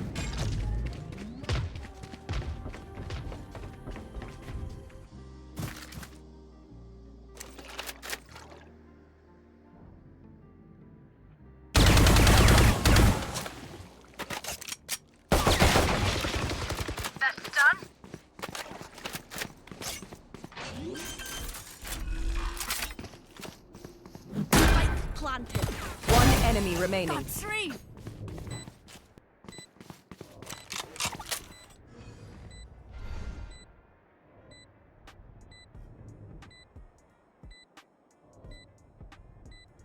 You will not kill my allies.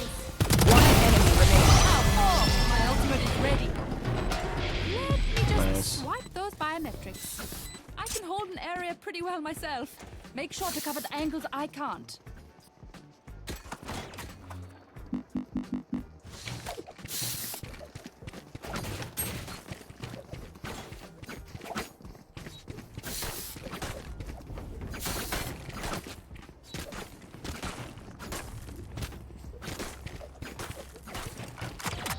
Keep it cool. That's how you survive.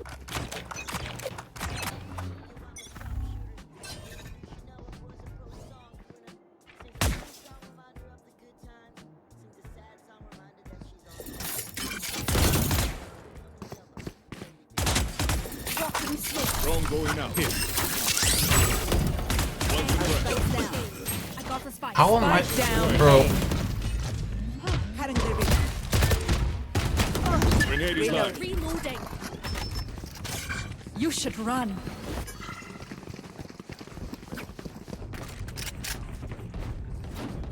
Reloading.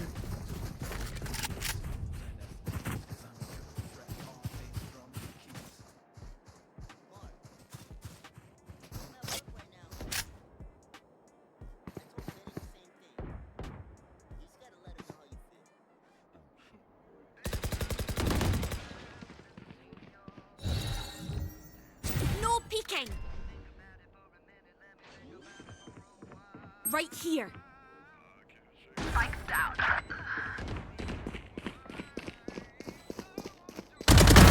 Haydi. That's a kill. One enemy remaining. Here, catch.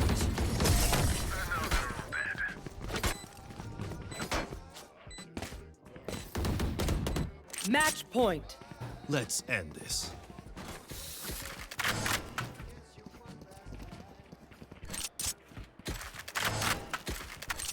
I need a drop.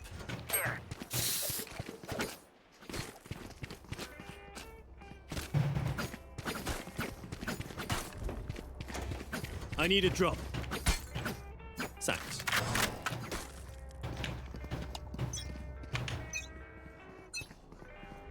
Who's next? Drone going out.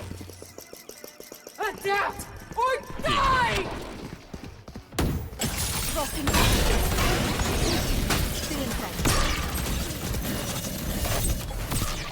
I know I'll exactly handle this. where you are.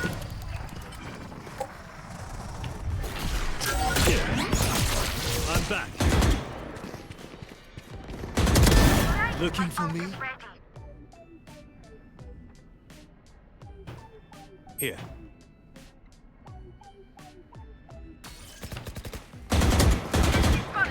Out of charges. One enemy remaining.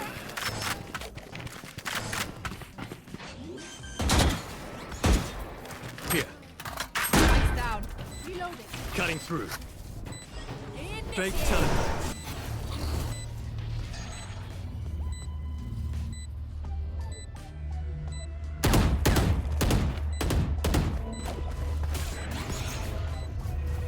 Area's clear.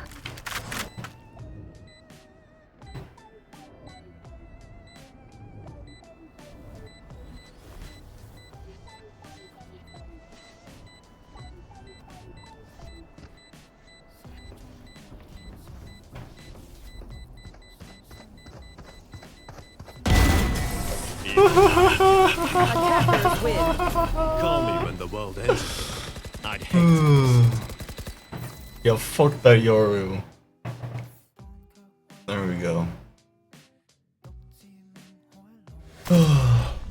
Hell yeah. I'll take my 1117 with my 171.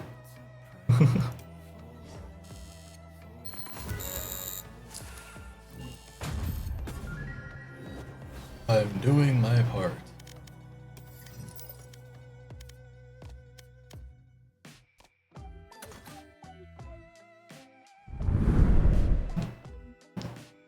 We're going on the ship. Yeah.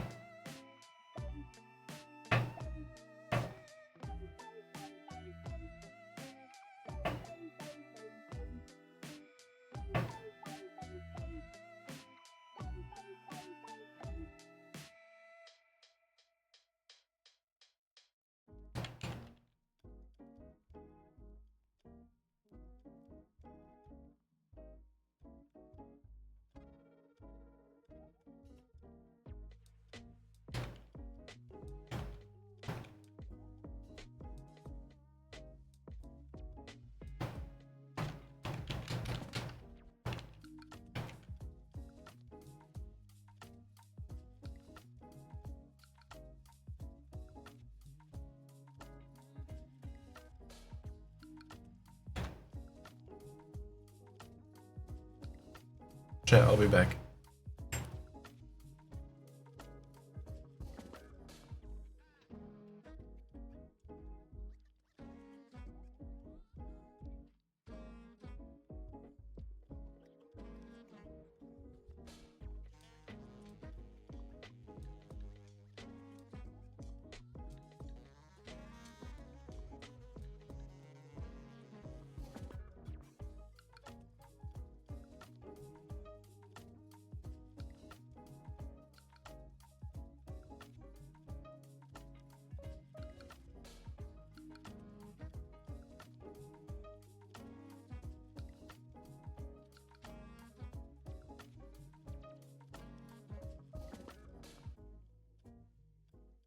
Actually, chat, I'm gonna take a break for a bit before I do some shenanigans. I'm gonna make some food and then eat some food and then come back. That's gonna be the move. Okay, bye.